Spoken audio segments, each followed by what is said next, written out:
Friends having a really fun time. Haven't we played this song? We did? Maybe. It's I like to party. We like to party. We like to party. We like to party. We like to party. yeah. But who can tell he's on 3 hours of sleep?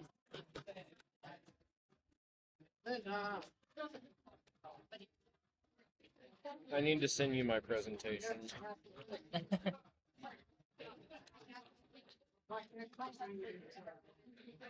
I got all this pasta because I was so excited for pasta, and I don't know if I'm hungry enough to eat it all. It's really good. I think you can finish it.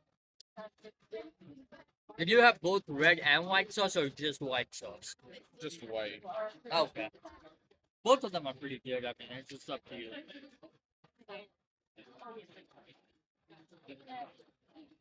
Yeah, watch everyone just spam beakers all with random stuff on his email now. Oh yeah. You're gonna start getting requests to help with computers and song requests. Oh yeah, definitely. Nobody's well, other than one other group Are and you my doing group. this on my computer? Yes. Yeah. You checking your email? Yeah. Hilarious. Well, because if I get an email, I had to download their presentation on your computer.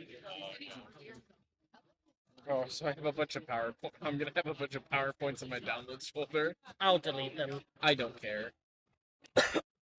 But There's nothing of importance in my downloads folder. Do you have a presentation? Yes, I'm supposed to be sending it to you. Hold on. Yeah. Jeez, man. In my defense, I am in email client now. I just Okay. need to click forward. well, here's a question: does a Chrome Remote Desktop copy clipboard? Which one? Chrome Remote Desktop does Yeah. it copy the clipboard?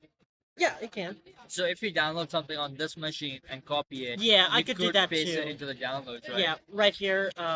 Upload and download file. Yeah. I could I was download wondering that files. because like here it's super small to see, so I don't know. I was just wondering if you could do it from your laptop and then just paste it on his downloads. Yeah, I have 6.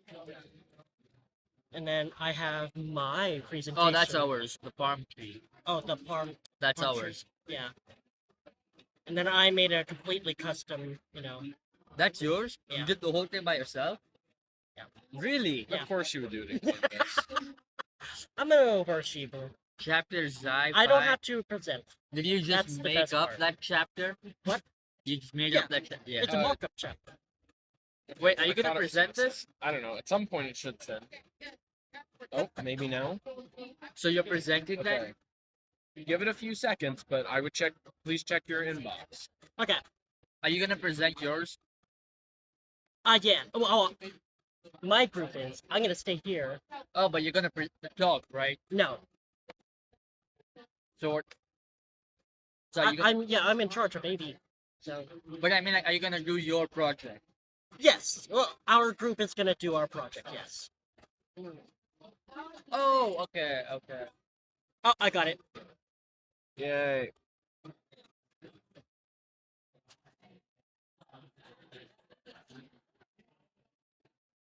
What am I doing? I'm changing your. What group are you? Oh, this is the list. Of What? song requests?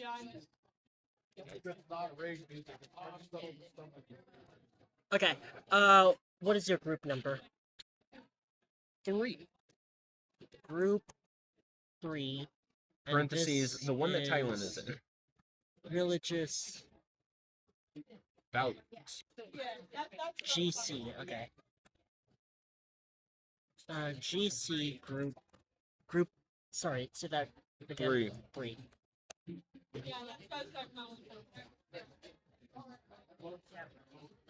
What? Oh. Let's try that again. GC.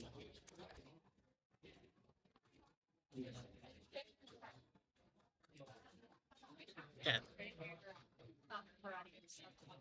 Okay, so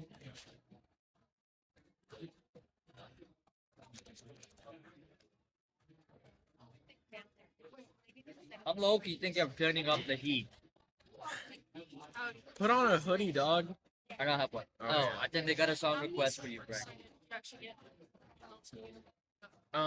I got 3. I mean, I can show it. I was like, not everyone definitely. But I added one that was about the Genesis creation story. So I feel like kind of second look at it. I mean, if you want to show some more in there, I can re-email it to Britt. I think that's fine. I didn't do any research because I was working on the other things, so I think it's fine. Nobody's gonna look at it tomorrow. I guess, yeah, the worst that could happen is that they'd sue us or they'd kick us out for plagiarism. Let's not think. Especially since we have from different languages. There was a lot of common knowledge throughout all of that. So, Especially since we have common knowledge of people like practice the languages, like talking about like from their perspectives. I think they're going to be like, where do you know the Quran from? We're going to point to, oh, what's her name? Hold on. We're going to point to, I was going to pronounce it, and I gave up. It's Jariah Shazad. Yeah, we'll point to her.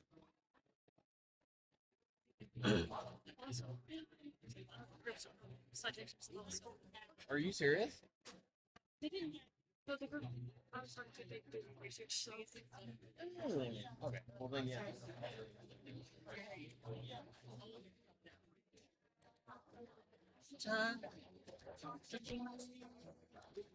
Touching you, sweet Caroline.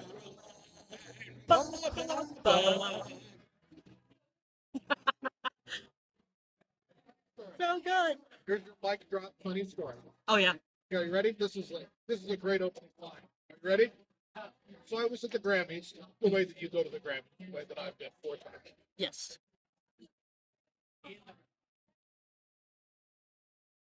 Oh, I can't do that. All right. Oh. You don't want the link to be. Okay. You have to be more specific. it's a song. Of course. What is the song? Golden. Okay. I don't like. I don't hate the song, but sure. So I'm at the Grammys, sitting up in the cheap seats because Yes. it's at the Staples Arena in Los Angeles. Looks 30,000 people and every rock star known them out, and they're doing a Lifetime Achievement Award to this guy. Mhm. And he comes out and he starts singing it, and you hear 30,000 people going. And in front of me was an entire row of high school students Yes. that had been there because they had gotten free tickets or some special thing that they had done at their band or choir in high school.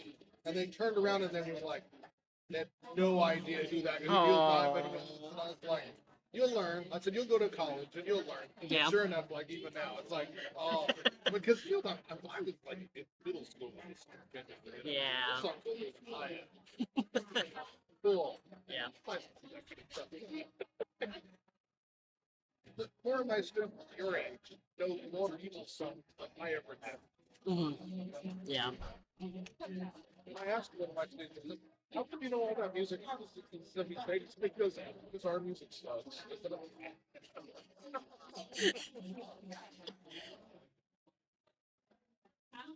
okay, you get it? You have it?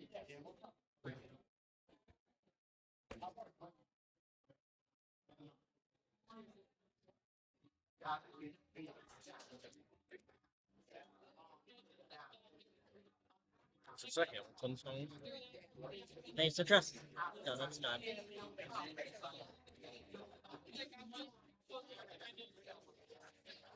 Oh, hello.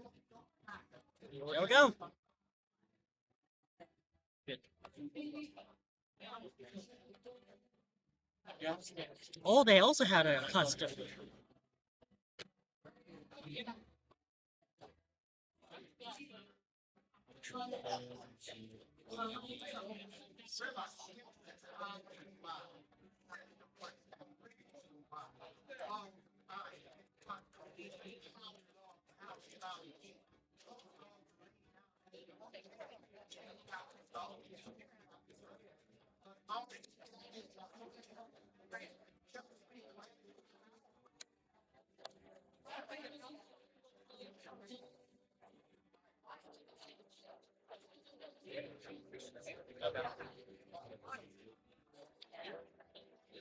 Yep. Wait, if you drag something on this screen, it shows there? Yep. Oh. This screen is basically what's going to be displayed. Oh. So if I drag anything, Like, even if it's from your desktop. yeah. Oh, okay, Yeah. okay. That's crazy. Yeah. Who did I send it to? I sent it to her on Teams. You need to sign in. You gotta sign in, Brian. Oh, wait. I just got another notification. Yes, Yes. just give me a moment real quick. I just need to download.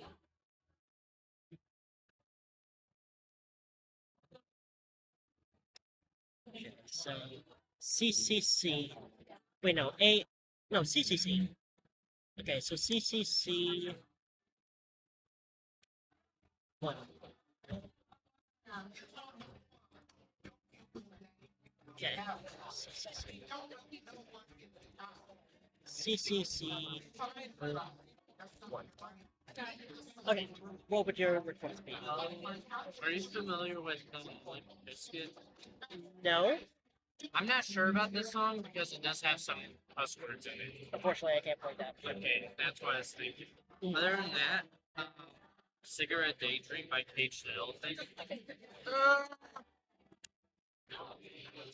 Doesn't that line say, like, you were only 17 in it? Oh yeah, it does. Never mind. Nice catch. I don't even know the song. Ray. Feel Goody. Ah, that's good. That one's a class.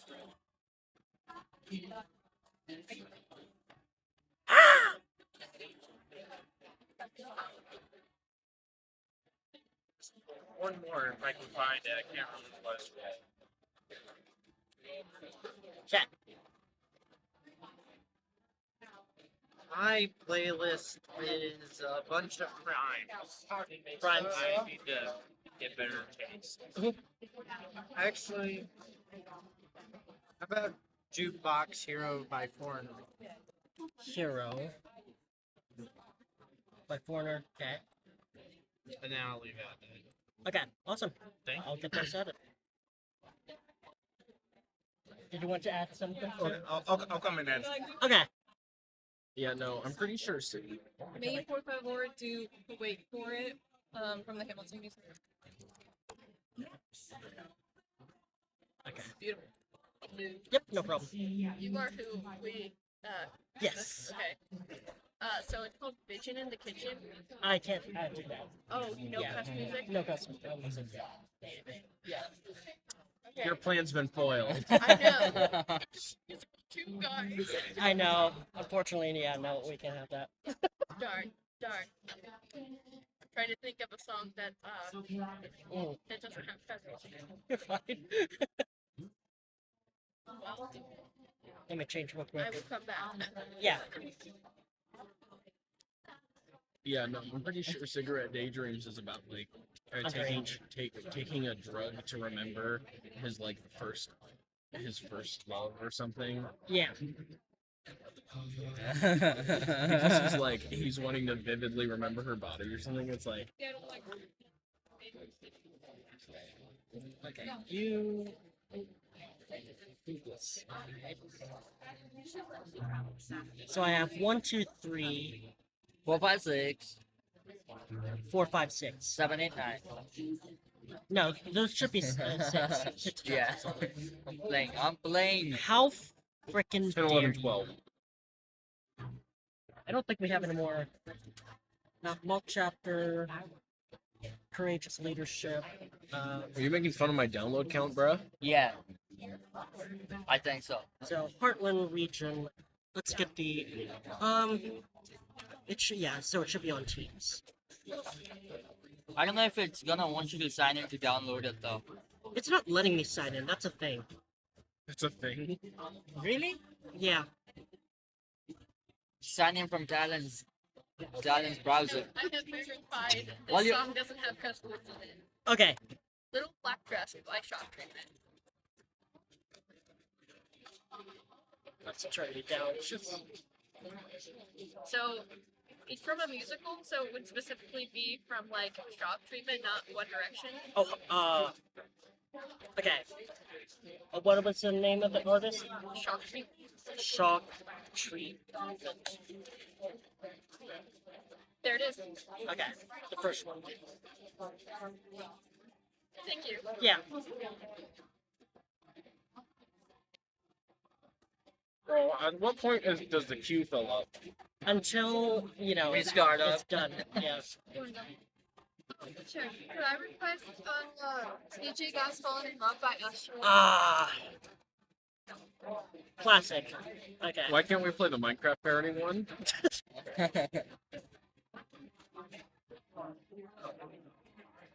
Okay. What is yours? Sorry, Uptown Girl.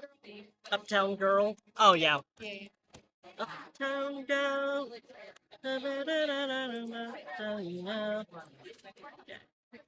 Yep, no problem. So what I was saying is, since you're logged on to Outlook on browser's thing, Mhm. you could just open up Teams and it'll auto sign you in, and you can download it from there. Ooh, good old teams.microsoft.com. Yeah. Except you might have. Do we need to get a podium or something out, or I thought it was that podium, the one with the Heartland Legion cover. that's a podium? Oh, That's a table. I don't know. I'll double check if we do have a Chrissy podium. had said something about he wanted a small podium. Question.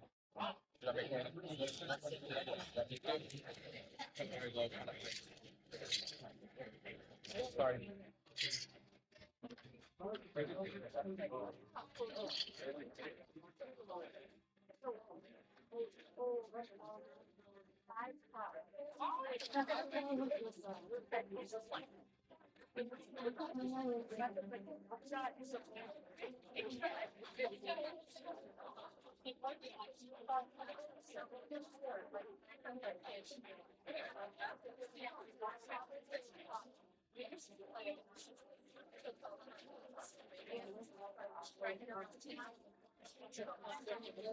Yes.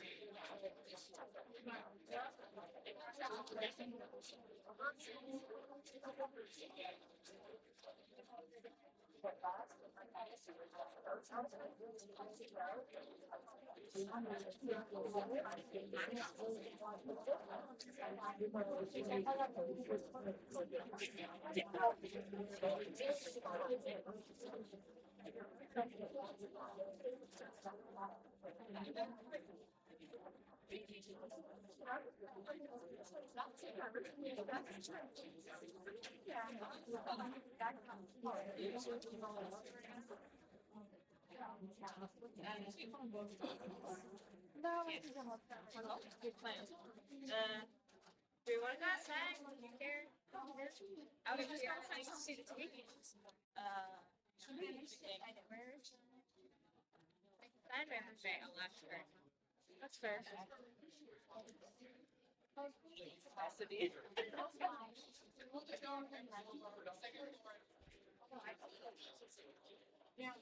Oh, I bet. Yeah, I love that photo. That's fun, yeah.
Oh, okay.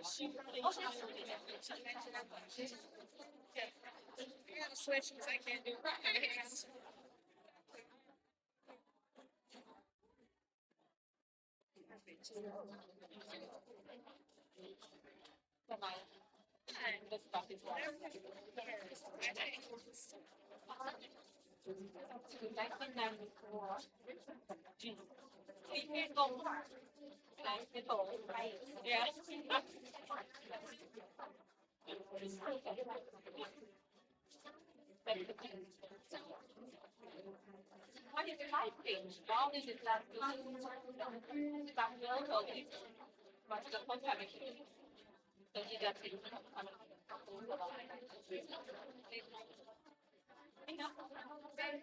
And they end up doing this record store together, and then you get the driver's license, and I mean, definitely.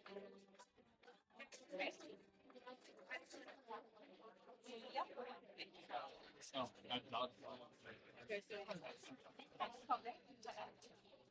very well sending.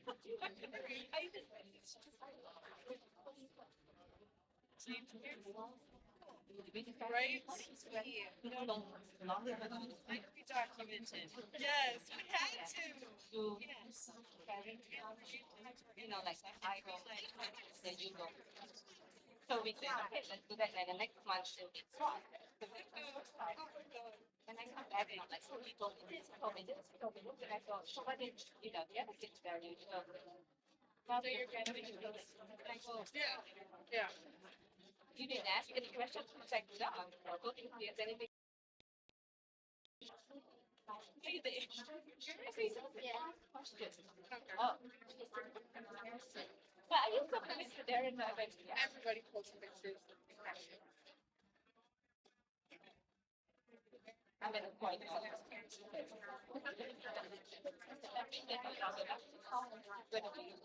Really long. Face.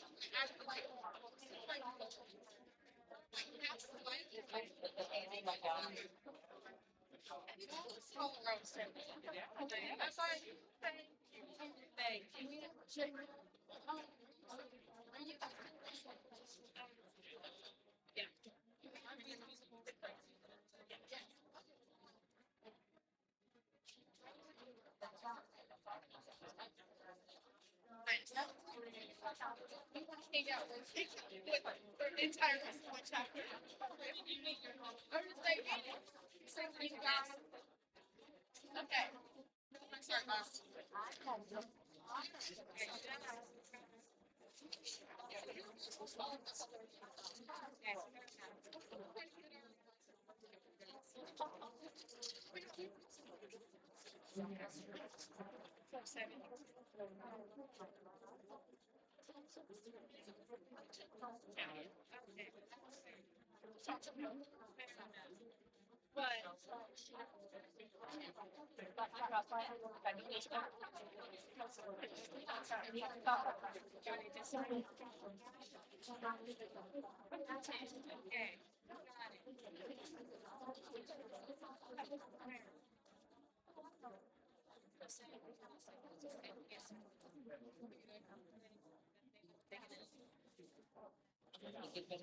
So wait, is YouTube gonna freak out when you're playing copyrighted music? No. No, well, no, not really. Should I be I guess you probably just want. Let's go, Rachel. Oh, yes, yeah, let's do that.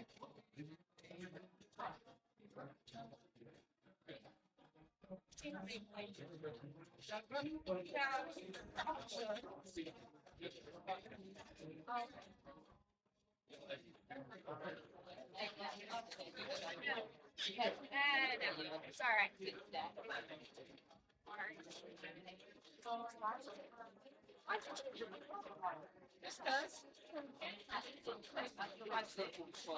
What time?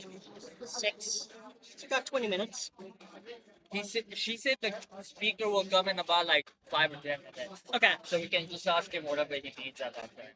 Okay. But my question is, if he hooks up his laptop, he'll have to be the one to control it. Yeah, that's fine. I won't be able to, Yeah. control anything that happens afterwards. That's fair though.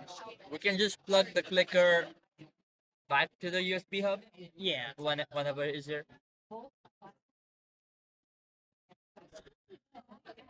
Damn. Okay, Teams. Teams.microsoft.com. Let's try that.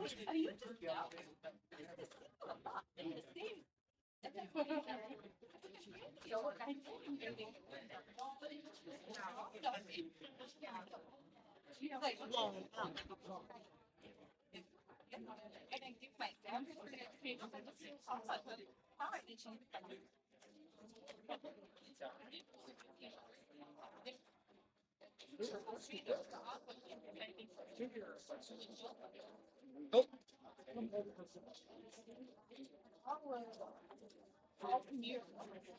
Image. Actually, let's go down. Is that a PNG? Yep. So now, yeah.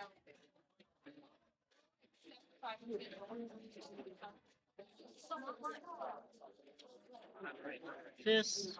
So let's hide view.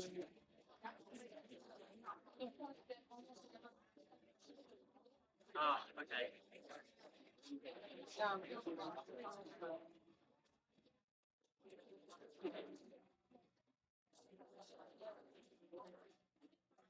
Uh,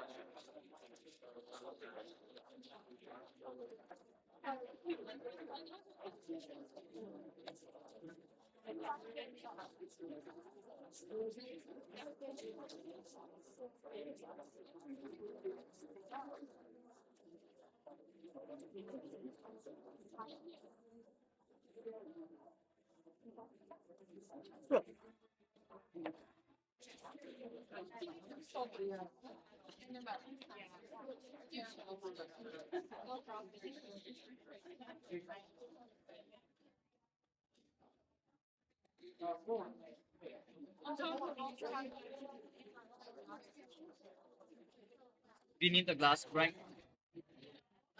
no. Okay. Sorry, I didn't No, realize. you're I fine. still- You're fine.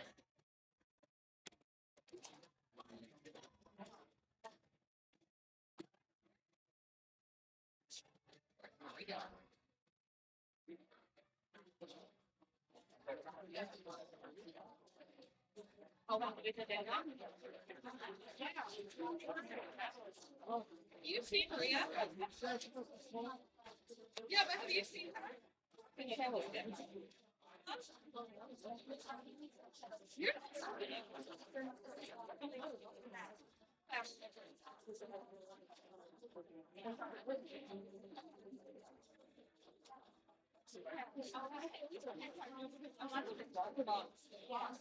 living it in March.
Black two. You what? Okay, so I'm gonna do Oh, you're making a new scene for that? yeah. Some. It depends on who goes first, so I won't Oh know. yeah, they may Um, change up the timeline.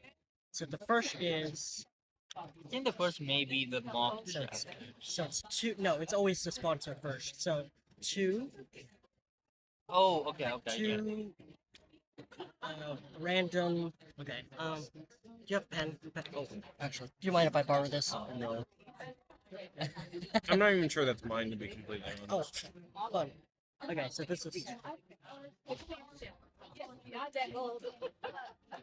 black. Two. Okay, so mock.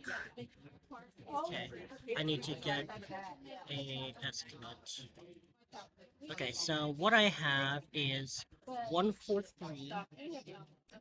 143 are files, and 256. 256 are Oh, okay, that does help. okay. Courageous or leadership. Damn ears, I won't have anything for that. Mock chap. Oh shoot. Oh, that's mock shop. Yeah, and I just read this here. Catalyst is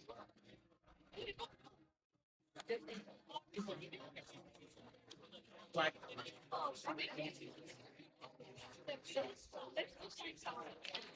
Wait, what is black one? I see. Sponsored by. Black. Oh, this is Black 2, right? Yeah. Yeah. So 2-1. 2-1. 1-3. 2-5-6. 3. And what about this one? Courageous. I won't have a thing for him because he has a special setup that he needs to connect his own laptop. To. Oh, that's him. Okay, I thought that was okay. Yeah. No, that makes sense. This pasta was sick. I Like cannot really finish good, it. right? Yeah, I can't finish the chicken. But Dude, it's really good, especially if you season it with the black pepper and salt. Because like it adds way more flavor than the yeah, this regular. chicken is amazing. I just Dan's video, I don't think. I thought I found I sent you the link or something. Oh, yes. Yeah. And it was just his website, and you had to go to the So I downloaded all the pictures, unless you prefer just viewing the website. No, there was like a video, like down below the pictures. Go to Oh, danmears.org. Okay. Right here. Yeah, and then keep going down. Sorry. Keep going down. So those go are the back up. photos. Yeah. That one. Casey Wolf highlights. Yeah. Okay. And so we'll want to play that. And what we may do is just after we get done with our stuff, then ask him hook up his computer, and take a minute to do that. Oh. He might play it on his own. He's going to be connecting his laptop to the computer. Okay. Well, he's supposed to be here any minute. Yeah. Yeah.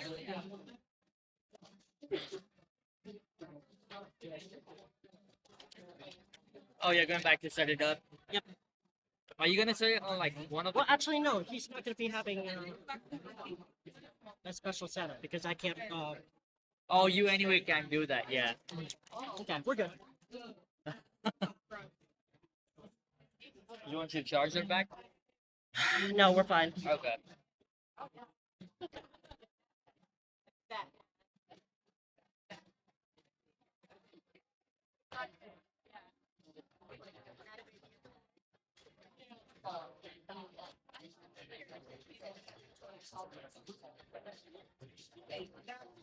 Yep.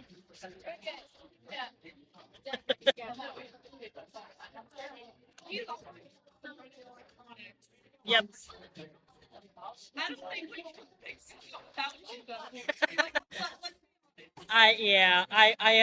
I've kind of been the one that runs around the building.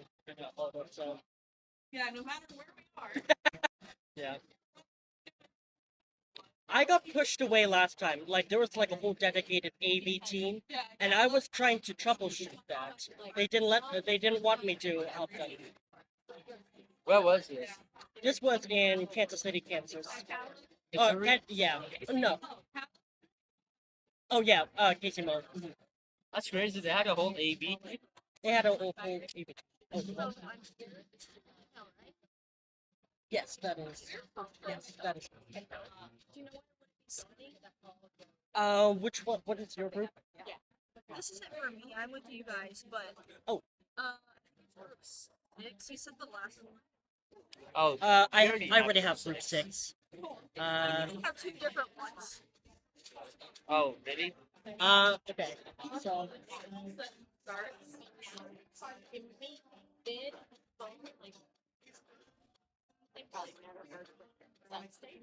Oh. Yeah, I'll have.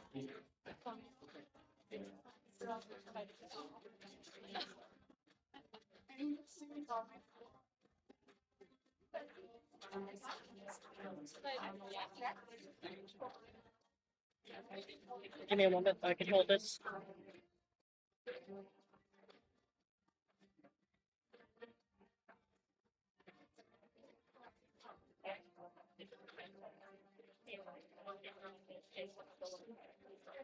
I said this was. Was that? Let me double check. Oh, 6 was online. So Yeah. I already have it.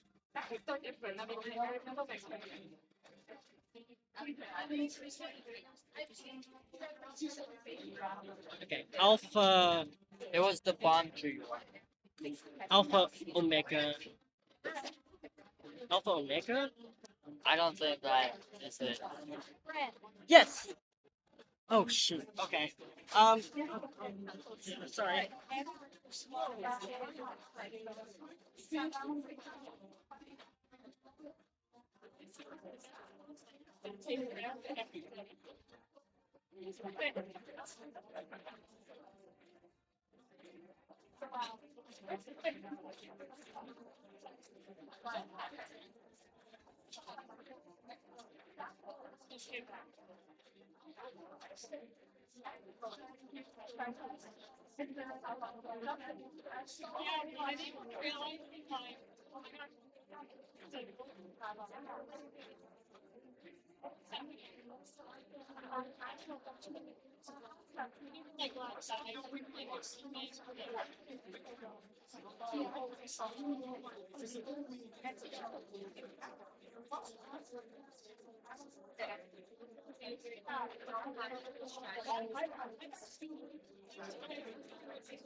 Yeah, cool.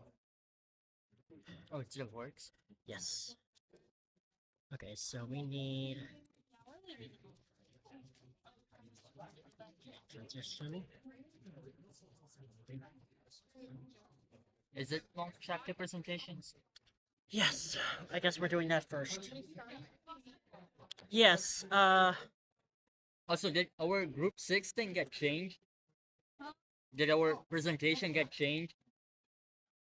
Because someone came over saying that there was a different one.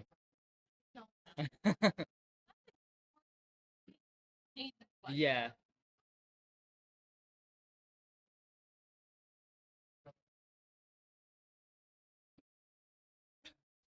yeah, because I have two group 6 presentations. Ours is the palm tree community thing. Yes, that. Uh, Oh, wait, no, that's. Wait, no, you're group 6. Yes. Okay, yeah. So, I don't know. I don't think that is. No, she's in my group. No, she isn't. She's all the way there. Do you see the one in the blue sweatshirt? Ah, okay.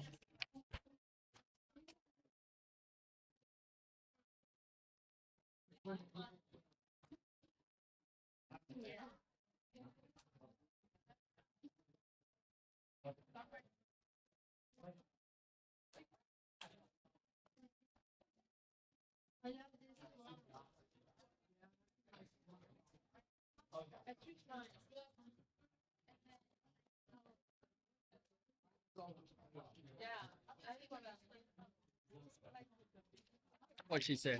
5. Oh, that was 5. Yes. Okay. So, Well, I thought 5 was online as well. 5 was online. You could double check.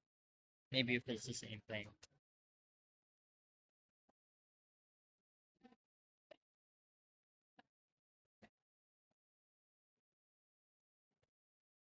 Where's Thailand? Where's Thailand? Great question. He's I'm calling him. okay. Is he invited? Yeah, let me give me a moment.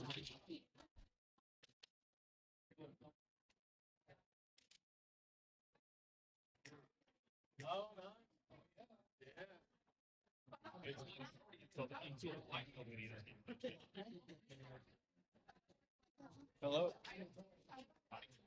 Isn't that right? Absolutely.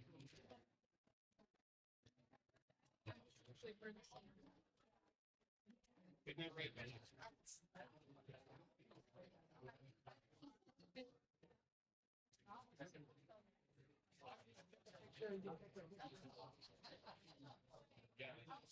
Fuck it.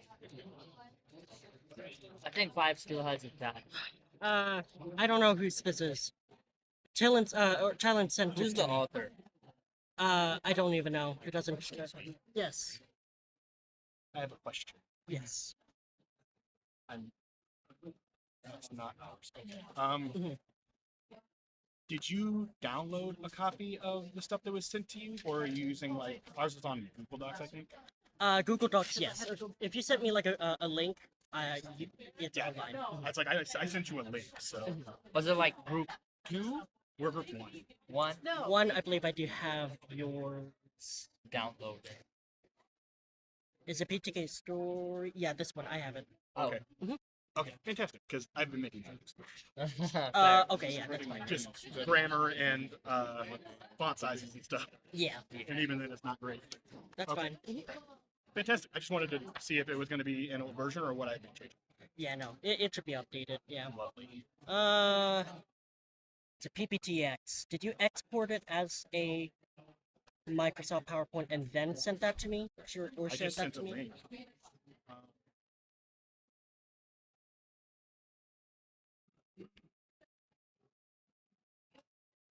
Just you guys, right? So This email is here. I sent it via email. Yes. that is button Y. No Y. Excuse me. Do you have our presentation? What group is yours?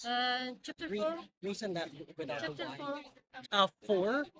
4 is files. Yes, I do have yours. This one, right? Yep. Yeah. Oh, talent's got you. Thailand. What group are Yes. you in? 3. What do you? Okay, so I'll We're like what prepared something? Yeah. I'm doing computer science. Computer science? Yeah. okay. Alright, thanks. How are we doing? Cool. The software you used to That's change. pretty neat. Yeah. That would be OBS. To ask Miss Billy Rose Oh, that's nice. I like that. I like that. to come up Yeah, and show off our new alumni teachers. And I'm gonna write in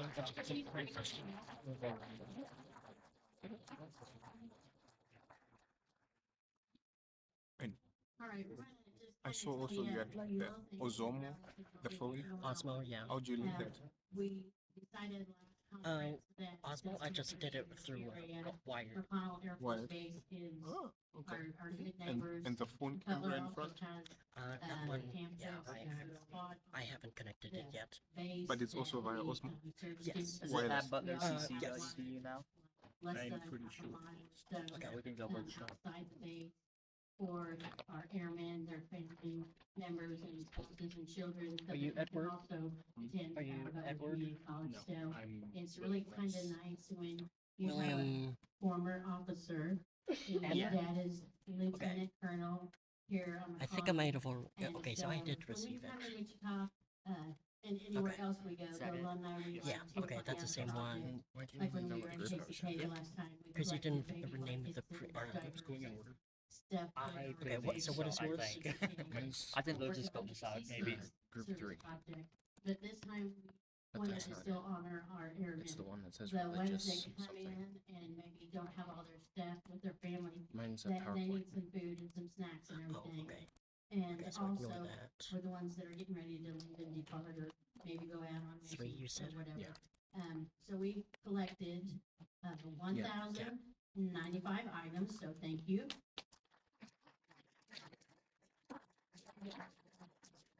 Thank you. And any of the snacks left over, guess where they're going? So, you know, we probably are gonna, get over that 1,095 mark, but that's okay. But that's just one of our way of giving back to the community What group where we're are you? coming and hosting Six. our Oh, conference. it's online. So as soon as we have the service project for spring secure, we will get that out to advisors. And, we're gonna be getting help from JCCC Wait, to that's not us. identify a This is location, us. Yeah. for our next No, service this is not project us. in the That was his spring. palm tree. Also coming up palm in the tree. spring, we have an alumni scholarship that will be announced at the That was- regional convention, so be looking for information for that. It's students who will be graduating Sounds in cool. May, Yeah. they can apply for this. And, take the time to put a lot of effort into your scholarship application. We do get a lot of them. Let me give you a hint. A pro tip is know the chapter that you belong to. Get overlooked if you don't know your chapter name. So, that's a pro tip. Also in the spring, all of our alumni officers, Jesus behind the camera, Emily, Dee is back there, they will all be leaving the Alumni Association as an officer because their term is over. So on January 9th, if you are a paid alumni member, you will be getting an email from me asking if anybody wants to run for office.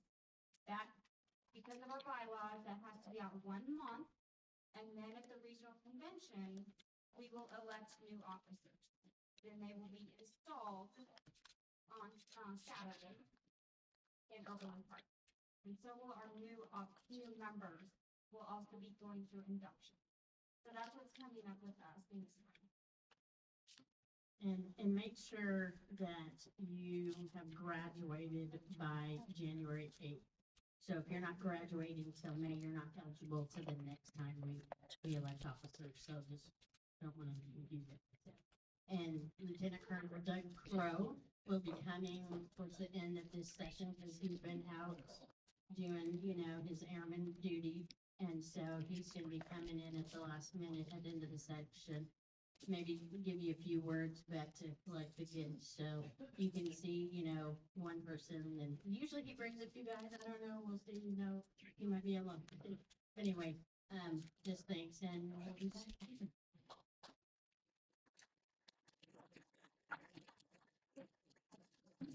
Thank you to our Alumni Association who provides great support for the region all year long. I am Samuel Pimbil.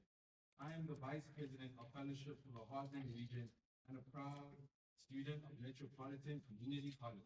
Yay!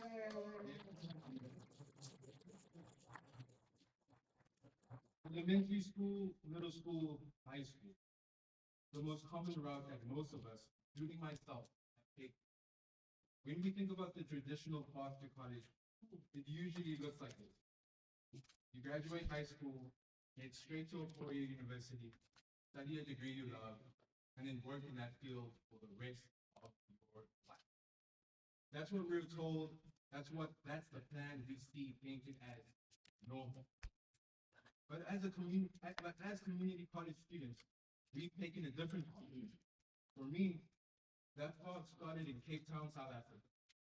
I began my college journey on the other side of the world. Eventually, found myself here in the United States, starting over in a completely new environment with new systems, new pressures, and a lot of unanswered questions. Would I be able to get in a four-year university? Would I be accepted, not just by a school, but by a whole new culture? Would I even be able to afford it? These are questions that weigh on me, and maybe you experience some as well. But then, community college happened. Metropolitan community college happened. And community college gave me something very powerful: certainty. It gave me the chance to continue my education without fear of being left behind. It gave me a space to grow, to adapt, to catch my breath, and to prepare. It gave me an opportunity to thrive on my own terms. And the truth is, we, community college students, made that choice. We chose to go against the grain. We chose to not give up even when the road was unclear. We chose to take our education further.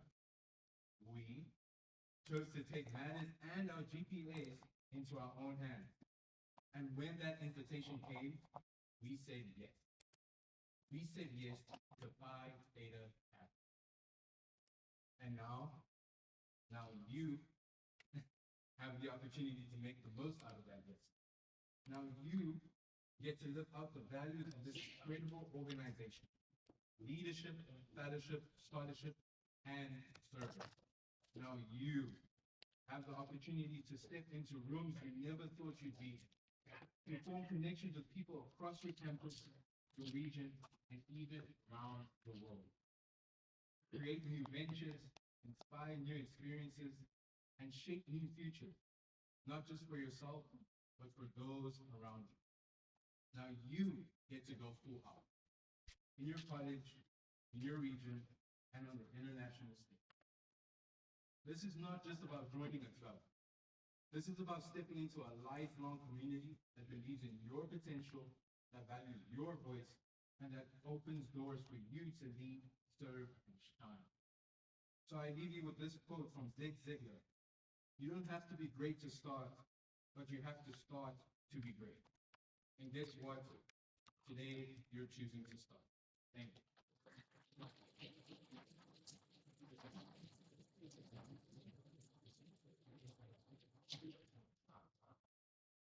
This evening, we're going to hear from our mock chapters as we share our college project and honors in action projects. Please remember, you are limited to 10 minutes. 8 minutes.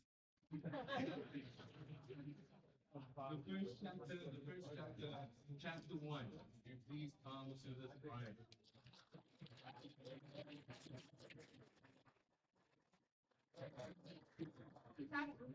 Yeah, we need to get chapter 1 of this.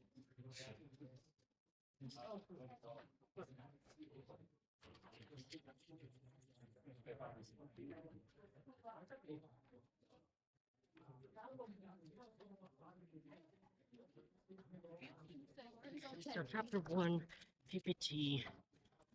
Yes. That's this thing. Okay.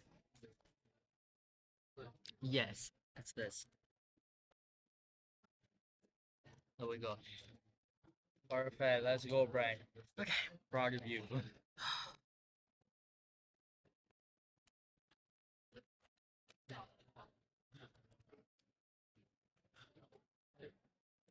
How are you? It may be blocking their text, by the way. With their home Yes. Yeah. So like this is my chapter. So they're spread out over. Chapter. An active project from Canadian Community College.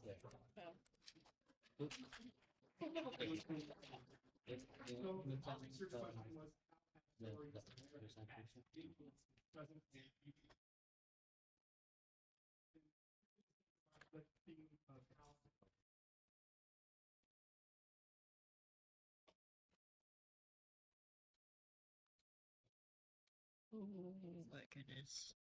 Come on. We had theme one. So the laptop. Come on. There it is. Okay.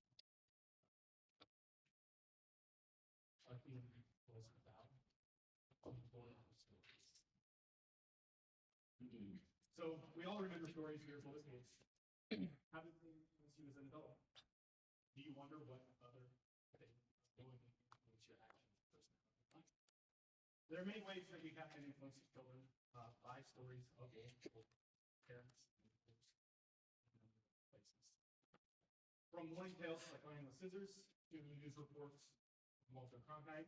Most of you aren't going to know who that is, but came from a time when integrity was not right. Essentially, as Americans, we consume many types of media, and that significantly influences how we grow and evolve. On average, Americans consume roughly 6 hours of media a day. And then you stop to consider just how much media you are consuming. As we scrolled, as mentioned yesterday, and how that shapes you. Here we have experiment images of the Bobo doll experiment that show a child that observed aggressive actions towards a doll and then proceeded to repeat them, just to attack the doll. This is an example of a learned behavior through observation. And stories, much like observation, can elicit a similar response, especially when repeated over time. One observed pattern when reciting American histories is the story often comes from the Caucasian perspective. However, there is rarely one side to a story. Often there are many. That being said, since stories influence present and future narratives, it's imperative we always include those stories from those with marginalized experience. It should always be a priority to diversify the narrative that we come across, as only listening to one source often leads to cultural rigidity and persecution. The omission of these stories leads to large gap in cultural knowledge, and it perpetuates our lack of representation in society from those stories. In our research findings, we found that when people tell stories, it's often biased. Very rarely is the story told in an unbiased manner, and it's usually with a specific intent. Stories are also used to define ourselves as individuals and as a group, and it leaves marks on future generations. So it's important to understand what stories are trying to do. Now, we don't have a slide for our action here, but the action would be to have story, essentially. Arrange stories from individuals and then have a discussion afterwards in which the audience tries to identify what the biases are. At the end of the discussion, it can be presented, and that way we can more readily identify biases. Thanks for listening. If anyone have any questions? Let's skip Q&A.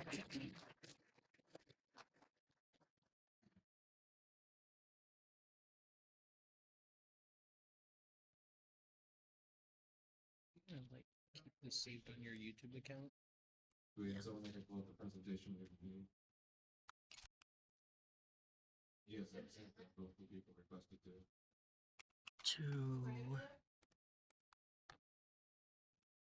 Which one is it?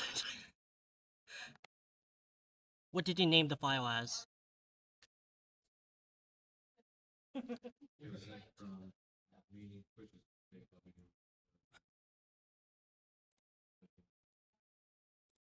Did he send it with the Y again, like the other one? Ah, okay, hold on.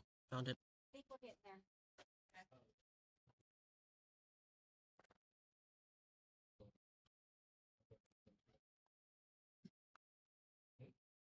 Got it? There we go.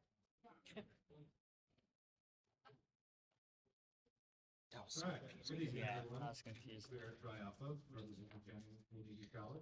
We took it upon ourselves hitting a to certain work level with now. college to implement a Are you keeping it on your YouTube account afterwards? to increase mental health. It'll be This private, fund really. incorporates the law enforcement academies, students providing knowledge through their camp. Administration is thrilled to have students be given the opportunity to learn how to protect themselves in a crime-filled city. It's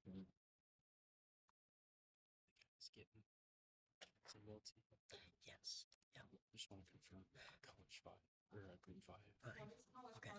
So I can't check right now since I'm using the computer as part of it. Do you have two presentation? So just one college project presentation. Mhm. And I'm assuming one HIA. I wasn't on that part, but Okay. What group are you in? 5. In the busy city of Channing, crime happens every day The subject regardless of on the appearance, ability should have or group background. 5 The campus is a police academy known for helping reduce crime rates and Okay. crime rates in Channing. I'll see if I can find Take it. your time. I got another question. Do you have a clicker? Can a guy? Channing Community Yeah, College is so there dedicated should to be a clicker fostering on it that has intellectual, multiple units, so you intellectual can go ahead growth, and It'll be personal it'll be ready integrity, to and rock community once you growth. guys get it. Our mission is to Yes. empower students through rigorous academics, innovative research, experimental learning opportunities that prepare them to lead with purpose and Is it like the diverse and Omega evolving world. Alpha thing? So Yes, our that was the focus on Google slides. Okay. It was online. Yeah. Online. which we will improve by community Yeah, because I think we saw it up here. growing confidence and decrease stress. Yeah, no problem. Which will lead to It's we it's also like right above aim two to black make markers something is what you easy should for local Yes. everybody, despite physical or mental health, physical or mental disabilities, or strength or any other like barrier that people something feels like there's something. So our timeline was, we started with deciding on the initiative, like brainstorming ideas such as mental health and accessibility. We then reached out to our administration, such as our advisor, college president, and asked them for help and ideas. We did collaboration with the police instructors and students of the academy at the college to help teach self-defense. And our implementation, we decided to create a club with the help of all these people to try and do our first club meeting.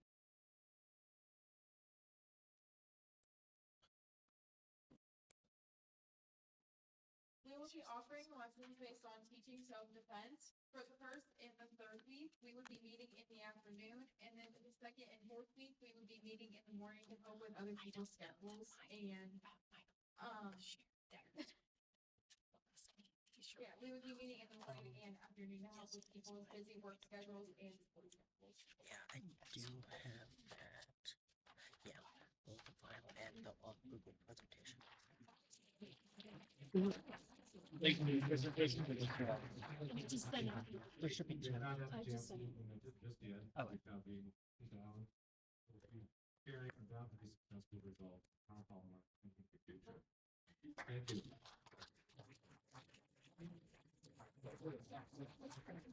So 2 is online. Oh, they just emailed you one again. But yeah. You headed up there? Yes. Chapter 1. Next, I'll be calling on chapter 2.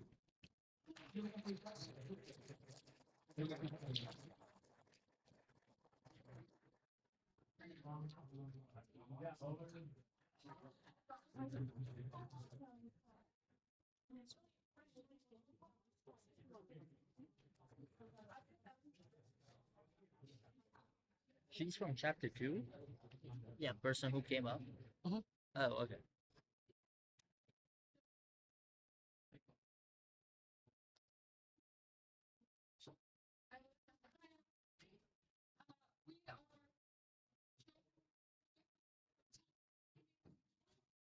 Um,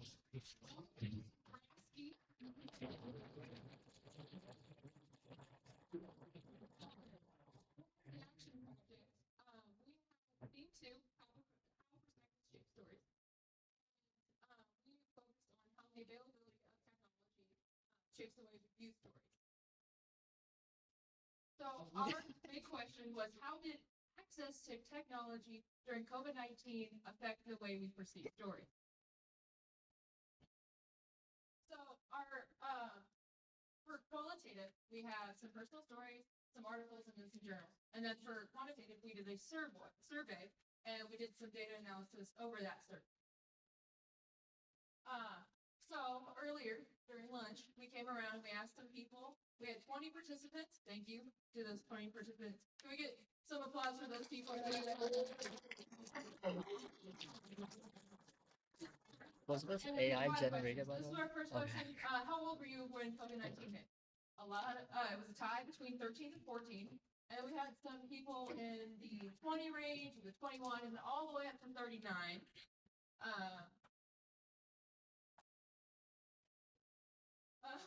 Our next question was, did you have Wi-Fi during COVID-19? Majority said yes, but there were a couple people that did not have access to Wi-Fi. Then we asked if they had a non-school sponsored device, so a computer or a phone that they had that was their own. Again, the majority said yes, but there were quite a few people that did not have access to a device of their own. And then next we asked about how they felt about online learning. And the consensus was it was not good. No one knew what they were doing, and we all just kind of got thrown into it. But some people really found it very helpful.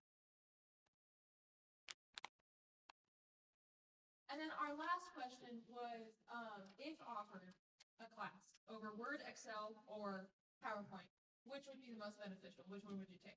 And a lot of people chose Excel. Some people thought Word or PowerPoint would be interesting, but Excel is definitely the hardest. So our action plan is to host a workshop that will teach students and the public how to use computer applications.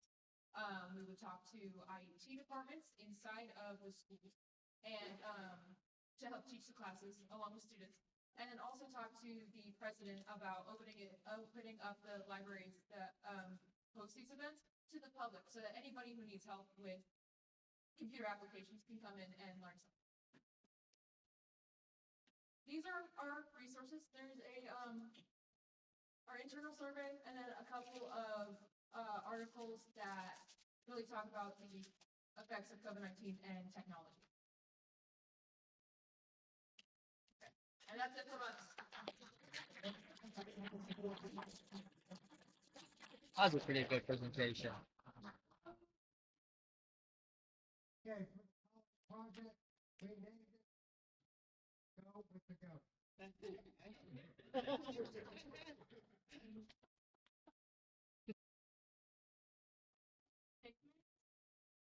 Coming to college helps students to grow through personal, professional, and educational opportunities through cooperation with the community. And our project proposal created partnership with both the College of Agricultural Sciences and College of Health Sciences. So kind of what we did for our timeline was we started out in January where we just started brainstorming. We got lots of ideas. Our most popular idea was goat yoga. And then February and March, we did a lot of research about the logistics of this. And then we reached out to college administration, so to our president and our deans and advisors, wherever they are, over there. And started finding resources like goats. And then on April 10th, we met with administration and began to finalize the project.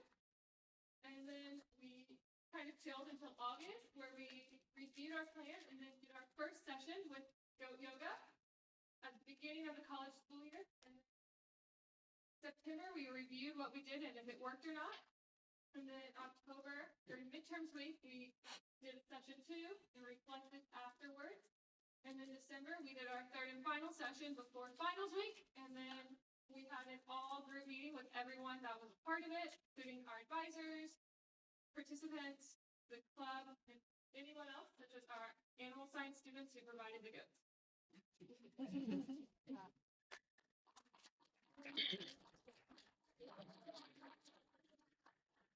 So the project overall was we hosted multiple goat yoga events for students and community members throughout the fall semester.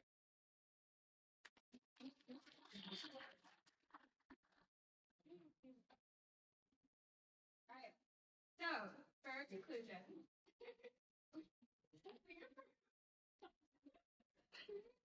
This is really fun. Okay, so your partnerships with both the College of Agricultural Sciences and the College of Health Sciences, as well as reducing stress in students during stressful times, because let's be honest, midterms and finals can be very stressful. Very nice to do yoga with yoga. Okay.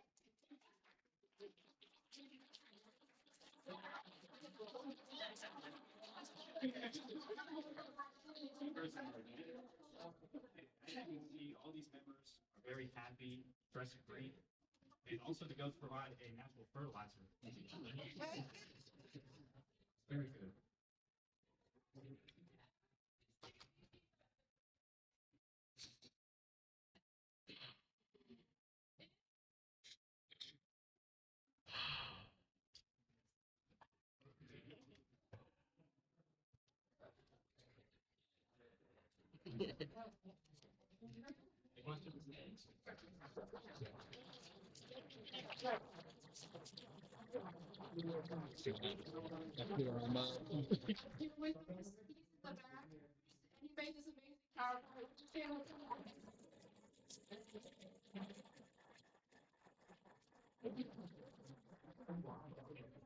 You chapter 2. Take the whole on chapter 3. Okay, so chapter 3 is files.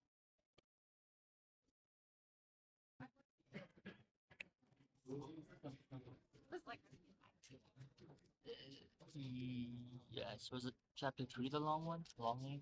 No. No, it doesn't look like it. Wait, that's chapter 4, maybe. No, this one says 3. Okay. Wait, unless this is yours, is it? No, ours is 6. Ours is the 3. Okay. Hey guys, we're gonna start with our college project. We have a little skit we're gonna do.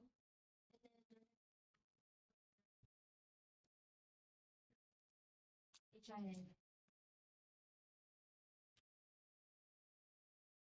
Dr. Queen, we are members of PTK chapter Alpha and Omega. We're working on our college project and we would like to work with you to improve campus.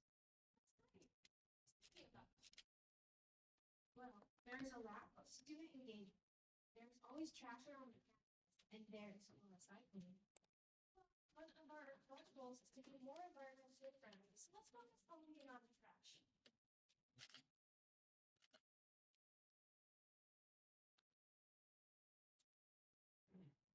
What about the idea of a cleanup day, Dr. Queen? I like that idea. How fixing this and what can I do to help? About 250 flyers, and we're going to get in contact with our community and athletic departments to get them to help out as well, if they can. Yes. To incentivize all school clubs, organizations, and the community to become involved in this project.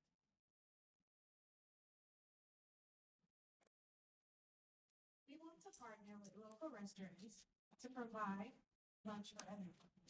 And we want to partner with local businesses to get gift cards for stores, for their stores, for the top 3 most tracks.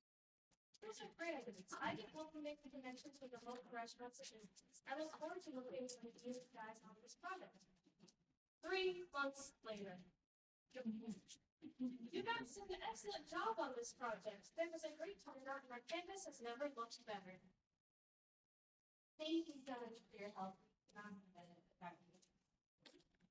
Sorry, you're fine. Our local hardware store provided 500 trash bags The city provided the dumpster, and the student senate provided 200 bottles of water. Local restaurants provided sack suppers for our volunteers, and local coffee shops donated three $20 gift cards. 55 people showed up to help Sunday evening from 3 to 5 p.m., and we picked up 550 pounds of trash.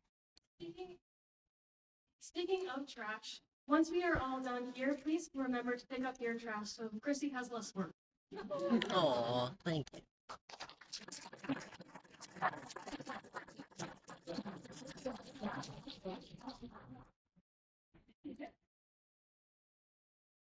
So our HA projects over religious values.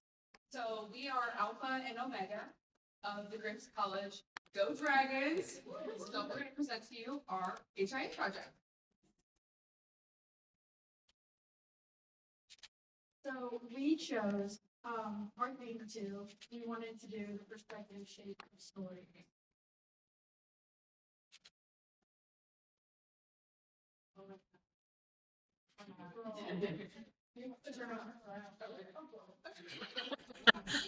Okay, so our idea, so during our meeting, we realized that different cultures have different yet similar teachings of religion. I shouldn't have. With this, we decided to research into different religious core values and their beginning. These stories play a major role within these individuals' lives. The religions we researched are Islam, Hinduism, Buddhism, Christianity, agnostics, and Judaism. So, in the beginning, but only with Christianity and Judaism. So, Christianity believes in a Genesis creation story, where God is for Marcus spending 7 days to build, create, and shape the earth. 6 days of God working, and 7th day was to rest. Judaism subscribes to about the same belief with the same Genesis creation story. Although it's important to note that despite following the same creation story, they do have alternative beliefs in other parts of their religion, including but not limited to their core values and their religious practices.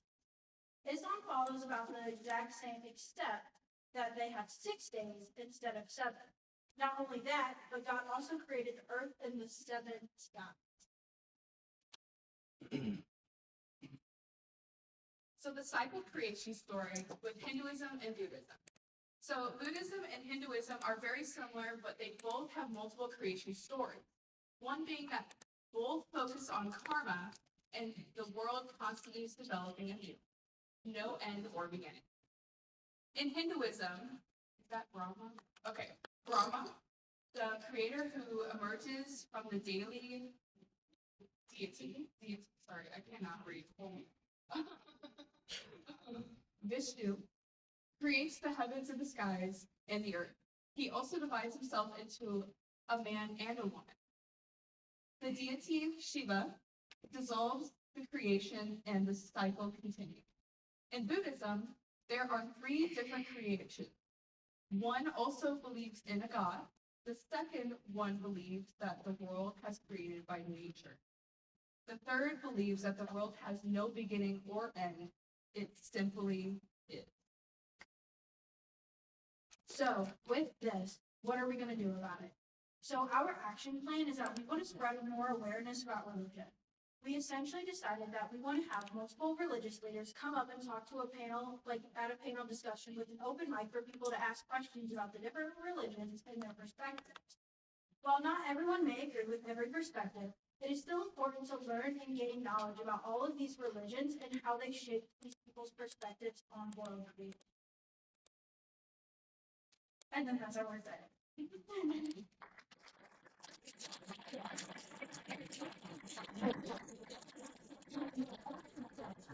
Was that 4 or 5? That was 2. That was 2? Oh, sorry, that was 3. Sorry.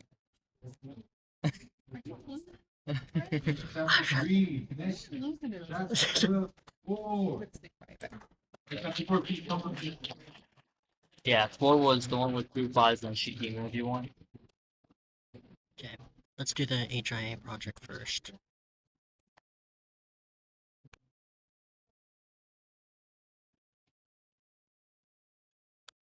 Okay.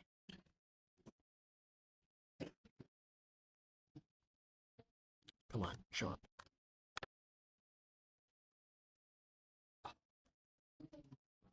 Can we change the slides by ourselves? Yes, yeah, you can. On the computer? Yes. Yeah.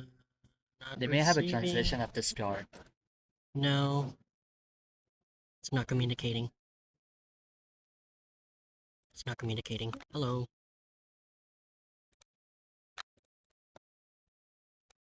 There it is. Okay. Oh my gosh. Hello everyone, this is Shigo Fakasimi. We are Mark Chapter 4, representing Foreign Community College, and we are Chapter Alpha Awesome! Second is going to present our HIF project. So our theme was preserving stories. We started with a broad question. How do we preserve stories of deaf community and culture without losing the meaning in translation?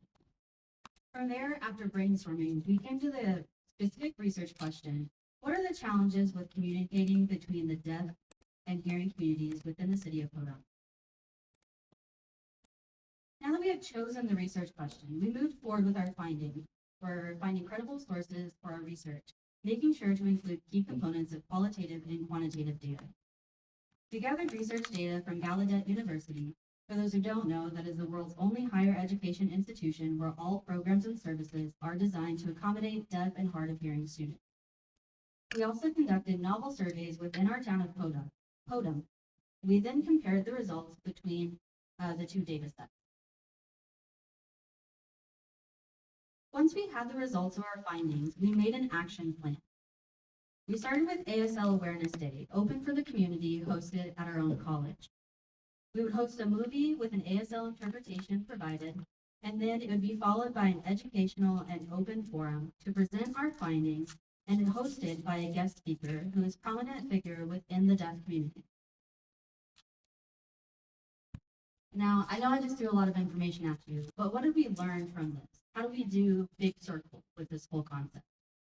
From all of this, we learned this project is when stories are lost through mistranslation due to communication challenges between the deaf and hearing communities, stories cannot be preserved properly. We also learned that working for more advocacy and education as a community, a college, and a PTK chapter can help reduce the stigma around the deaf community and culture.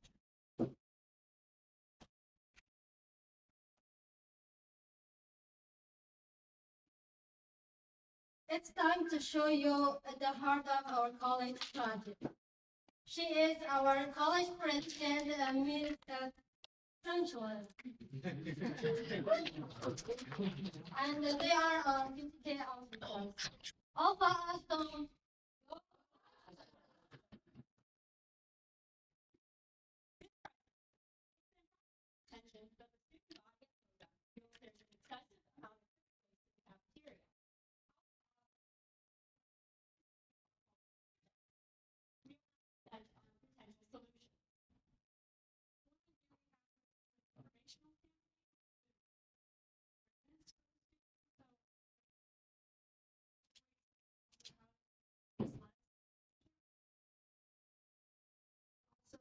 Doing something similar for local high schools too, as well as future PTK membership while we're there.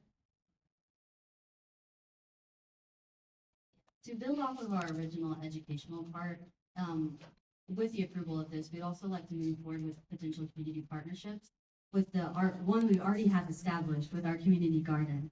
So through this, we can already use their composting projects that they have, and we can send the leftover food that we have to their center so they can use that for their facility and potentially have that product and produce returned back into the school. We also looked at the opportunity cost and benefit.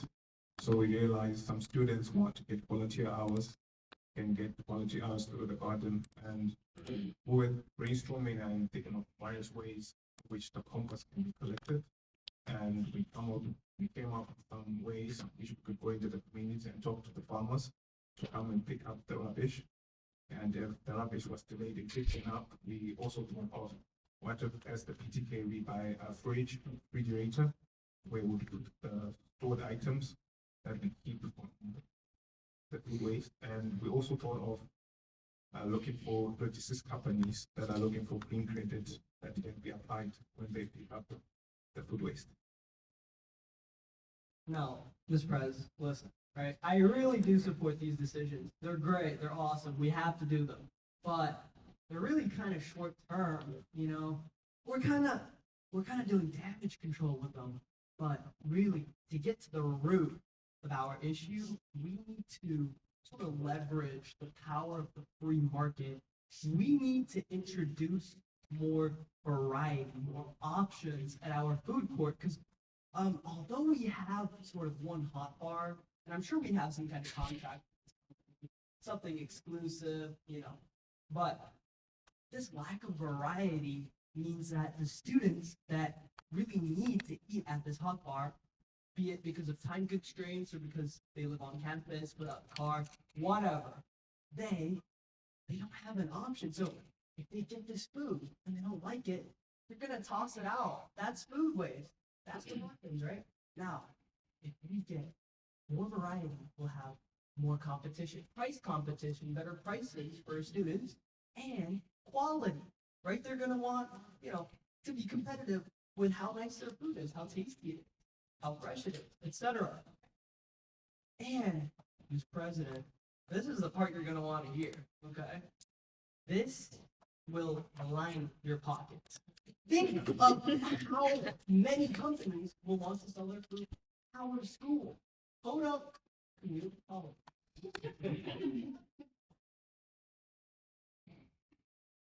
Wow, thank you. That was awesome. You guys were really prepared coming in here with this three-pronged solution to this problem. And I'm so glad that you heard it from students and came in here. I appreciate how prepared you were specifically logistically. First, Skender, I've got to say, you know how much I love capitalism and the free markets, but you're absolutely right that we do have an exclusive contract right now with Awesome Pizza Cafe. This is something that would have to be brought up with the Board of Governors, so I think we're probably going to have to table that idea for now. I have a couple questions for you guys. I want to say yes, if you could get back with me with some specifics about the logistics. And then I got one big question for you. All of you intrepid awesome possums are going to be graduating and leaving awesome country pretty soon. Who's going to take care of this after you're gone, or are the banana peels just going to pile up? Actually, we did think of this. So the club elected me as the officer for leadership development. And so I'm the one in charge of training the next generation so that we can continue this in the future. Well, I think that sounds fantastic. Let's put it on the calendar to get back together in a month from now with that other information, and I'll talk to the Board of Governors.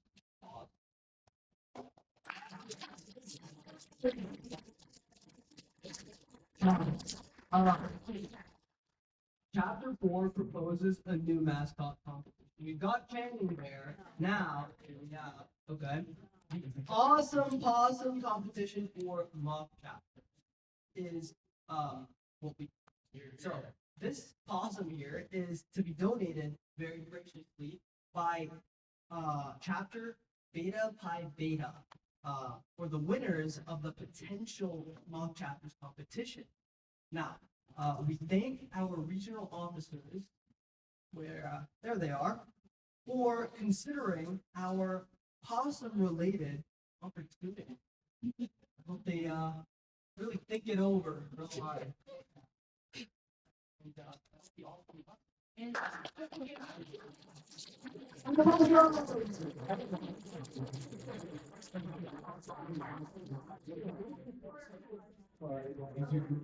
Thank you. Chapter 5, please. Chapter 5 is, let's do the file first.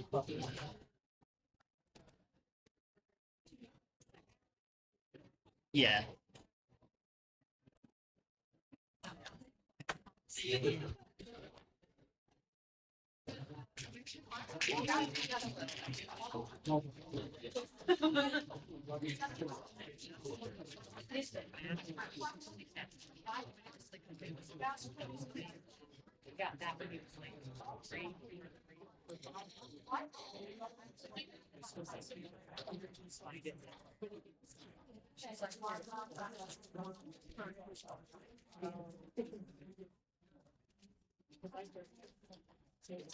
All right, so our mock college project revolves around student basic needs. Alpha Tech Community College here, Alpha Omega. The mission, which we borrowed from WNCC, is to provide learning opportunities by enriching lives and invigorating communities and changing the future.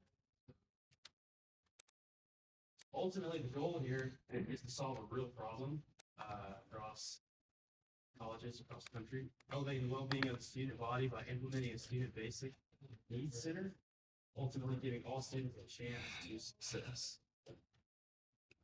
Nashin? You may be realizing like why do we want to make an organization like this. So based on previous experiences of past students, we realized that basic needs is needed in for contributing towards the student's success. So that's why we identified a hole and a void to fill by making this type of organization.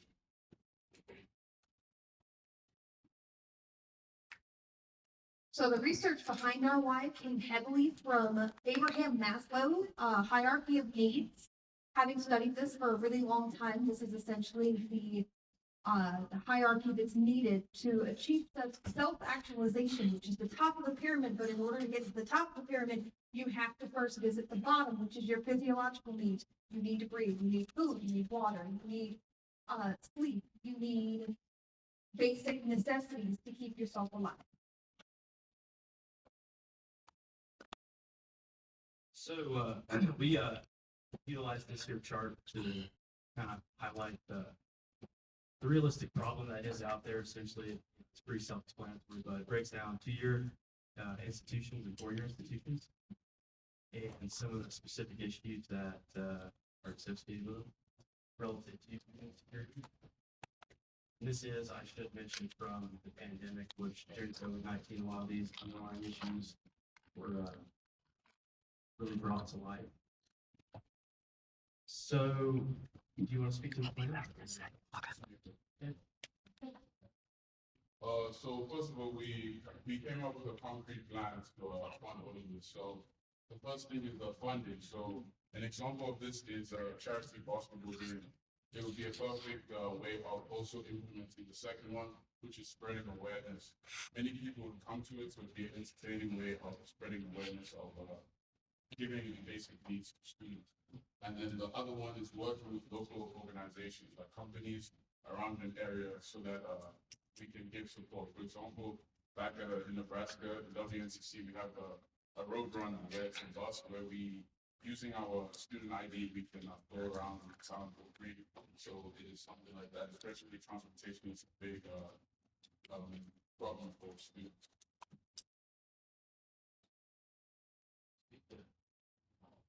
Oh, okay. So the people who would be involved in this is the dean of students, the president of the college also. Yeah, so just to highlight some of the skills and knowledge necessary for this project. Obviously, initiative, recognize that there's an issue, which we pretty much solidified already. Communicating with our dean of students, administration in general, build a real tangible plan, strategize to help accomplish this. Leadership, motivation, critical thinking, flexibility, resilience, execution, all very important things. This is the implementation phase. So obviously we cannot be like all top notch and I'm not pretty sure like if there is a very good say, but I think that's good. So to start with, like you will understand the problems like the students have, then communicate with the school that is like the alumni and the dean of student service, then come up with a plan together and then execute the plan, just like take action. And finally we can think like the evaluation. I think there is like an important part of it because with the evaluation you can know if we got positive outcomes, and if we did not, we can go back to the plan, make some adjustments, and do it again.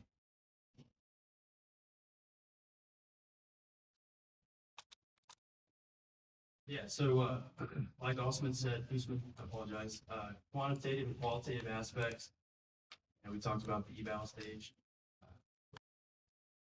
This is get a little bit stuff here, but yeah. So ultimately, some of the just to highlight really quick some of the things we would hope to achieve in this project. Upward trend in academics, positive upward trend in attendance, of course, heightened sense of engagement by students as well as faculty at this care center. Of course, qualitative would be positive testimonies, healthy improvements in peer relationships, not just peer but students as well as faculty. Yeah, so yeah, overall positive sense of engagement.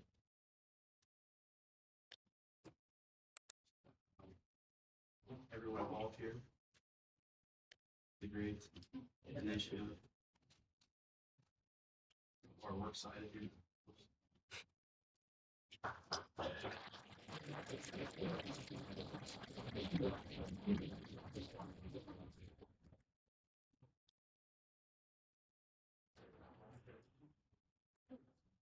No, this was the palm tree one. Palm tree? Yes. This one. Oh, I thought they still have a second presentation. Oh yeah, there's. She says she emailed it to you.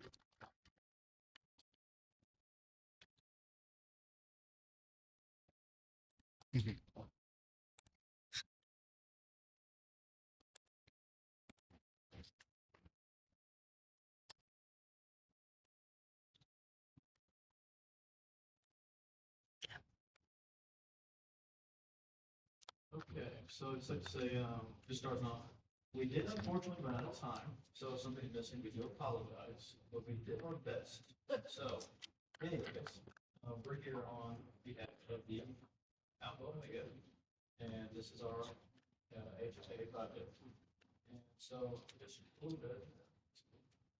So what we did is, the members of this group here, we kind of conducted like a research project about just different things like journalism and if they're actively portraying kind of homeless position, stuff like that. So, anyways.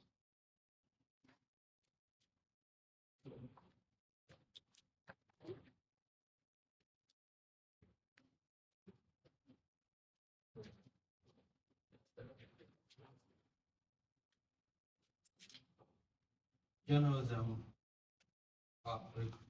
reporting is not mostly accurate. They are regularly portrayed through narrow projective lens. The unhoused are portrayed through narrow lens that strip them of their humanity and complexity. This approach not only dehumanizes those experiencing homelessness, but also portrays harmful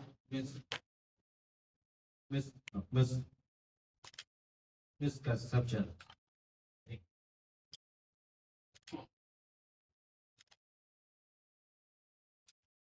So then, on mine here, I did a dive into a news program here called the Social Alternative, which is a general kind of harder towards the left bias is what it's ranked on the scale.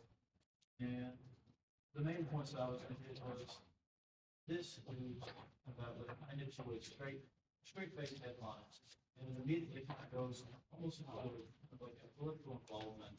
And it hits you with some facts and numbers and a little bit of stats, but the opinions overall seem very politically kind of biased. And then things I'll hit on here is the first thing you notice is obviously the big bold headlines like 500,000 made homeless by capitalism and NYCU mayor's vicious agenda institutionalizing the homeless. When reading into their reporting on the topic, they touch a lot on the working class just working to make the rich richer and as the poor get poor.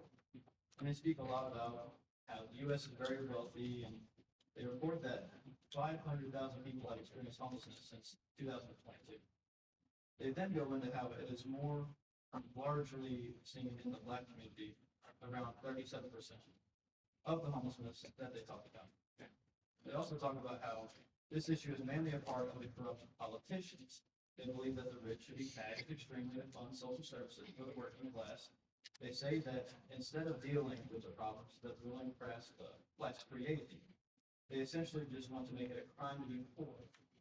And so much more during the reading of all this, you get the underlying feeling, kind of like the reports are very politically biased and motivated.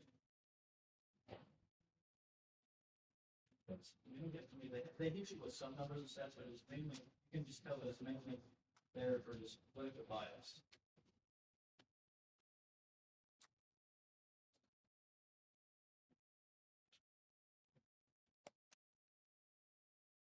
Too far. Hello. So we were searching in different news stations and how different they portray and to make us think differently. Sometimes it's to control and sometimes it's real news. I was searching on CBS News that Northern Colorado City should vote on open shelter year-round, that United Way of Weld County shelter located on the southern edge of the city. There's for about 1.1 million in funding to maintain a space year-round. United Way offers showers, laundry, food, and more to the unhoused facility. It talks about data, but it didn't show it. It shows that during winter, 70 to 80 more unhoused show up. So, like, we were looking at different types of news, and it's incredible how when we read something, the words they use, we think differently, left or right. And so it was very interesting when we did that research. And that's all we got. We ran out of time. Oh.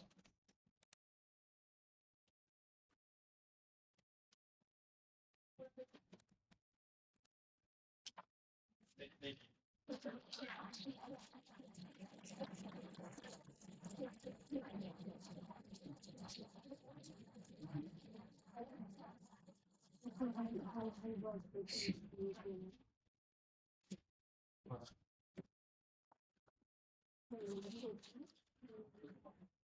Thank you, group. Thank you, chapter 5. Last but not least, chapter 6. Yeah, we're still talking. Yeah. Chapter 8.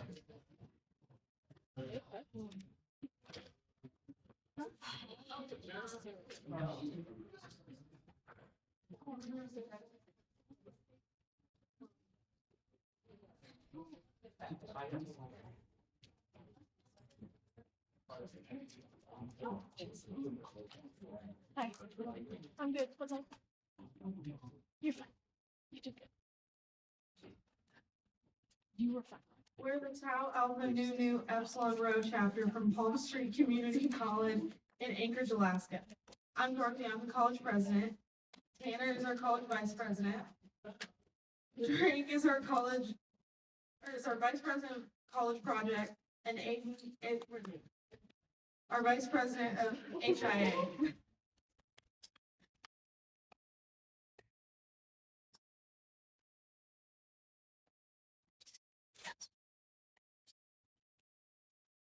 All right, so for our HIA theme, we had theme 6, stories of persistence, resilience, healing, and sorrow. And our research question was, we're based in Alaska. Where did the indigenous population come from, and what led them to persevere in such an environment?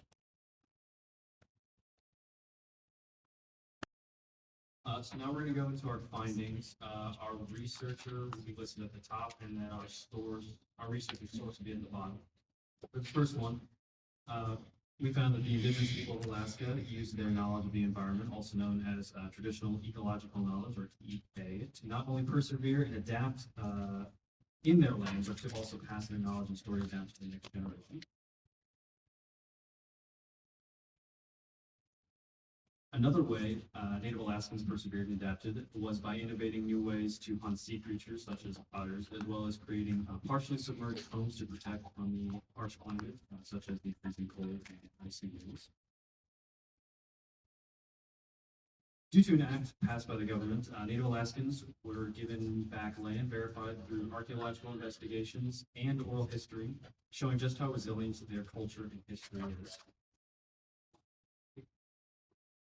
Ancestors of the Aleut tribe, which is a native tribe in Alaska, came here from Siberia and persevered through their large population loss and foreign use to preserve their history and stories, along with regrowing their population and even bringing back their traditional ways of storytelling and hunting.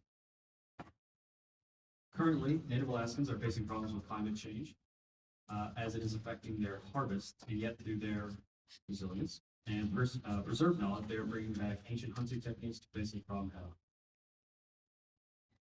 Our action is to create pop-up stands nationwide with the goal of informing others about the stories of Native Alaskans, as well as distributing surveys so we can see the impact that we help to create. That's all.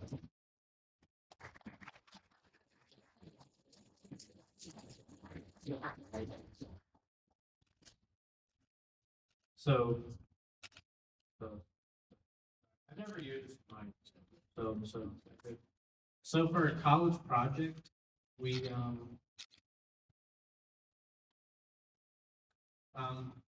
so our main goal is to help with agriculture, to help improve agriculture programs, and also provide students with experience that they can use in their future. We plan to do this by building a greenhouse in which we will plant palm trees to grow things like tropical fruits like pineapple, bananas, and coconuts. Our mission statement is to provide quality, accessible education to underserved Alaskans.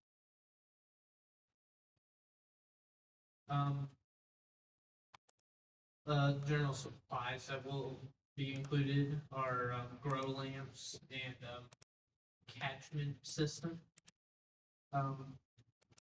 For labor, we plan to enlist the help of tech students that are interested in construction.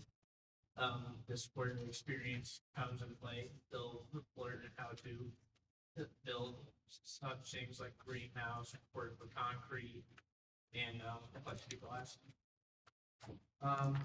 Now, for the benefits of this greenhouse, the way we have it designed,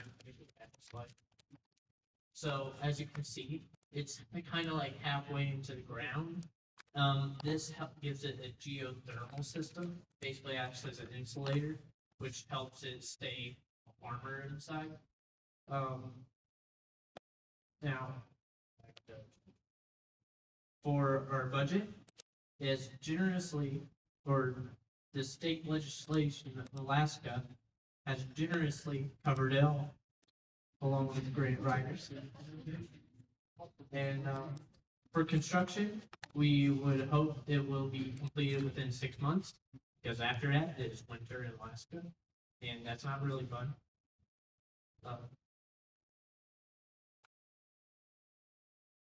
Oh yeah, also, we did meet with the college president, and they did approve of it.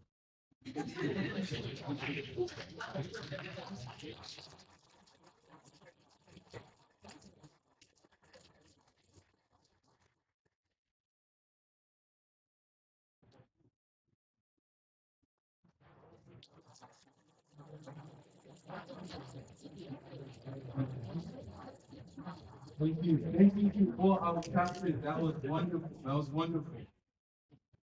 I was about to take in. Thank you to everyone who participated. But before I introduce our speaker, may I please ask everyone to stand?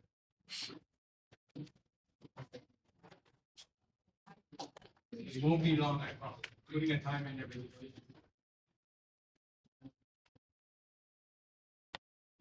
So, instead of Simon Says, we're gonna play RO Says.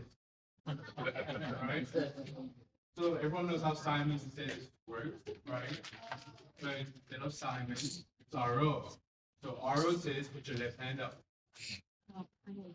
RO says put your right hand up. RO says wave both hands. Stop waving both hands. If you lose, sit down. Get right there. Thank you. Linda, please sit down. Thank you. Abdul, thank you. Keep waving. Keep waving.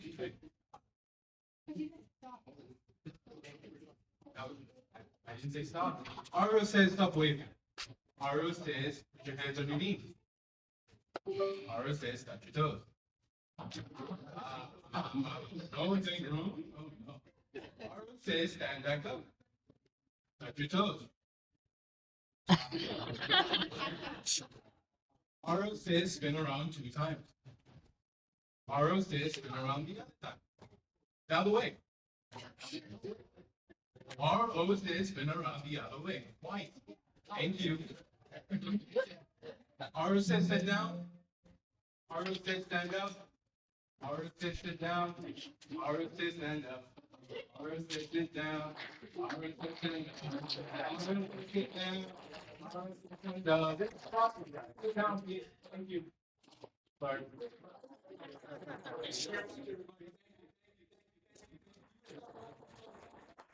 But he didn't say RSS. I'm gonna say that. Okay.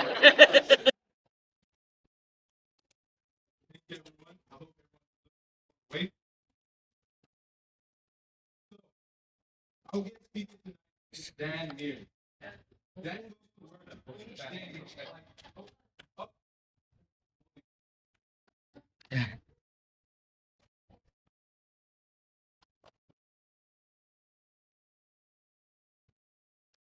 Is that guy? No.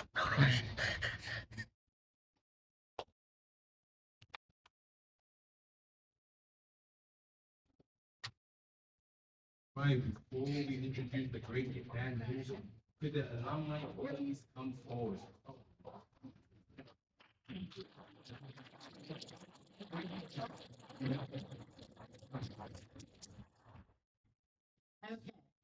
Okay.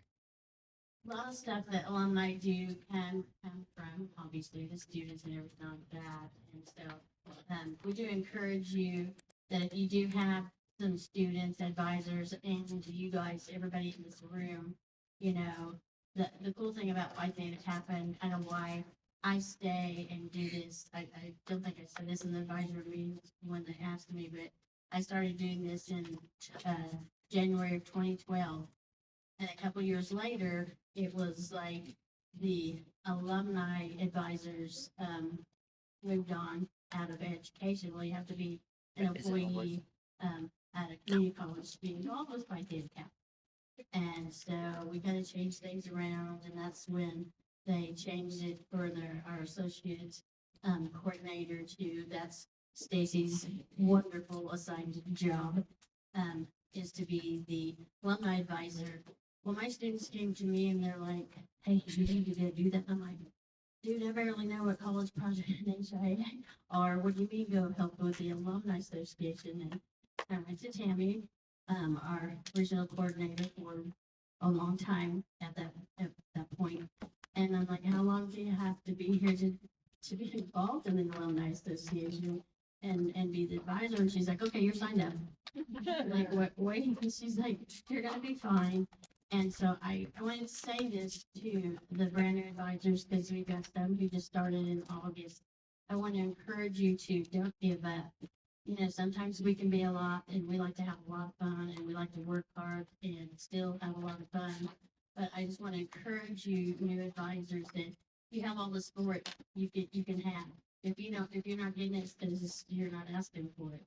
You know, Linda McFay, they celebrated her in Coffeyville last night, and she was an advisor for over 29 years. An amazing, amazing lady. She was one of my mentors when I first started with Phi Theta Kappa. So, you know, I'm all in. You know, my school supports me and everything like that. But, you know, reach out to the other advisors. get ideas, collaborate. That's what it's all about. Helping our students be the best that they can be. Because I don't want my students just to be good at Butler. I want them to be good when they leave Butler. I want them to come back and give back. Illy, who trying to go find her dad. She has been a huge support to me. So, network, gain your friends, gain some knowledge, but reach out and gather that support. And it's so important for our students. I mean, what I love about Phi Theta Kappa is the growth. I remember when Carrie from LCC got up here and she shook like this, and she was giving her speech. And guess what? She was an RO that year. The next year she was the president. So I changed her name to Madam President. And now she's an amazing, amazing nurse. And she has all these support systems all across the state of Kansas.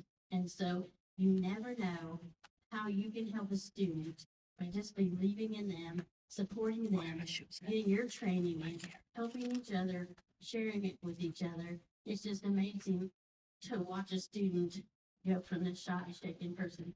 Now, we're not going to talk about Jesus, because I almost killed him when I met him. But, we've come through a lot of things, but, I still talk to students from the Caribbean, from Germany, from Brazil, from Portugal, all over the United States. I know almost at least one, if not two, from everyone at the IO from the last, since 2013. I went to my first Catalyst in 2020 in San Jose, California. I forgot where it was. But, you never know how far your reach is by just believing and, just jumping in, diving in, and then helping our students. And then we get to meet people like Lieutenant Colonel Doug Crow, who is an airman here at McConnell Air Force Base. And he's going to tell you, like, in 60 seconds or less, what all those good things are. He is not in uniform, but I said, I don't care. We want you because, we love supporting our airmen here in this area. So welcome, Lieutenant Colonel.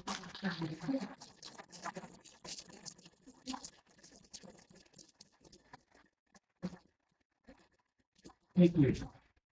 Yeah, I feel I'm a little bit underdressed here. My name is Doug Crow. I've been introduced. I'm the Inspector General of the 931st Air Refueling Wing at McConnell on the reserve side. So first of all, thank you very much. A lot of our hearts, people appreciate all of the generosity that's going to collect all of these things for the wing. These things will be dispersed in two different ways. So the first disbursement will go for any exercises that we have right now. We've got a lot of exercises going on. So we do a lot of war training. So these guys get in chemical suits and they're doing post-activity response, post-action response teams. And so they're doing that. Our air crew is trying to figure out how to get aircraft launched, maintenance being done, all in a chemical environment. So when you do that, you don't exactly have time for lunch. So that's where part of these gifts are going to be tribute to. And then the other part will go with our family members who will be returning from deployments. So we have a receiving center for the family members and the children, and that there'll be a receiving line, and that the gifts will also be given for that period as well. So again, I think this is the third year that we've partnered and done this. So again, from the bottom of our hearts, thank you so much for everything you've done. We really appreciate it. So I can't express that enough. So thank you so much.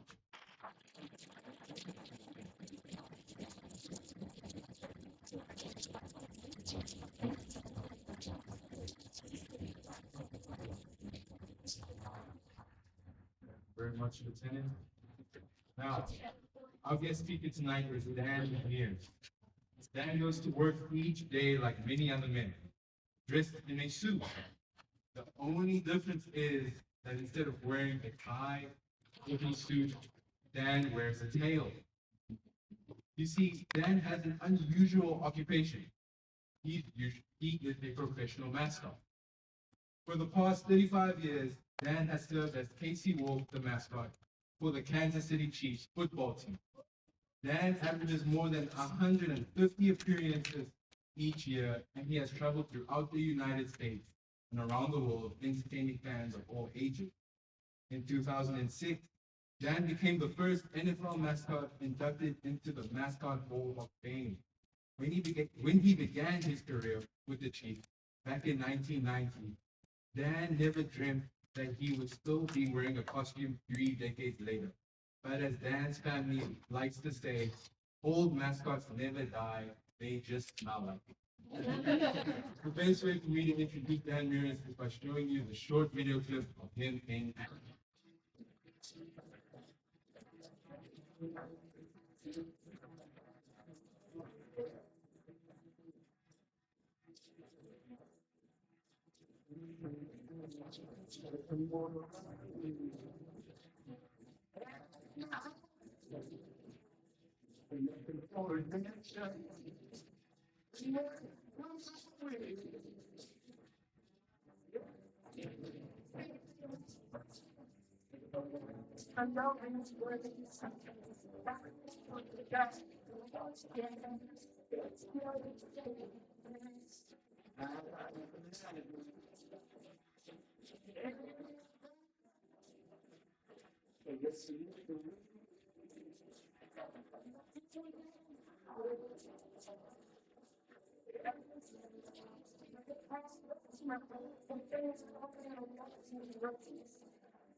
You know the best thing about that video? So, well, good to be with you. Thank you for the opportunity to speak. I can't believe it's football season again. If you're a Chiefs fan, good news. We got to go to the Super Bowl last year. Bad news. Sales good, but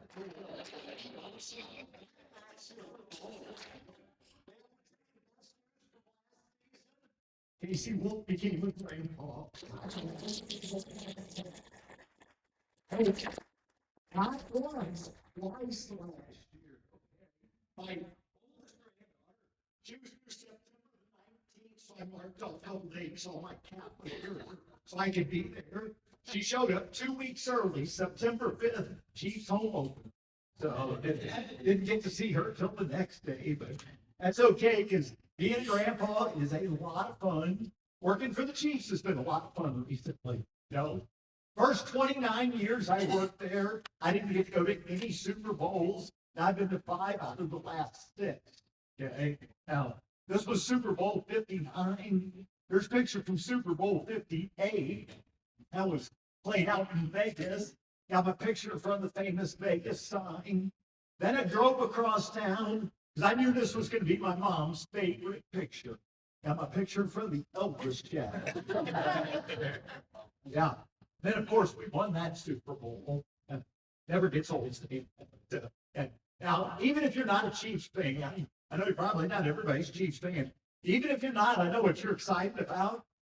Travis Kelce and Taylor Swift like each other. Anybody else tired of hearing about that relationship? Yeah, me too.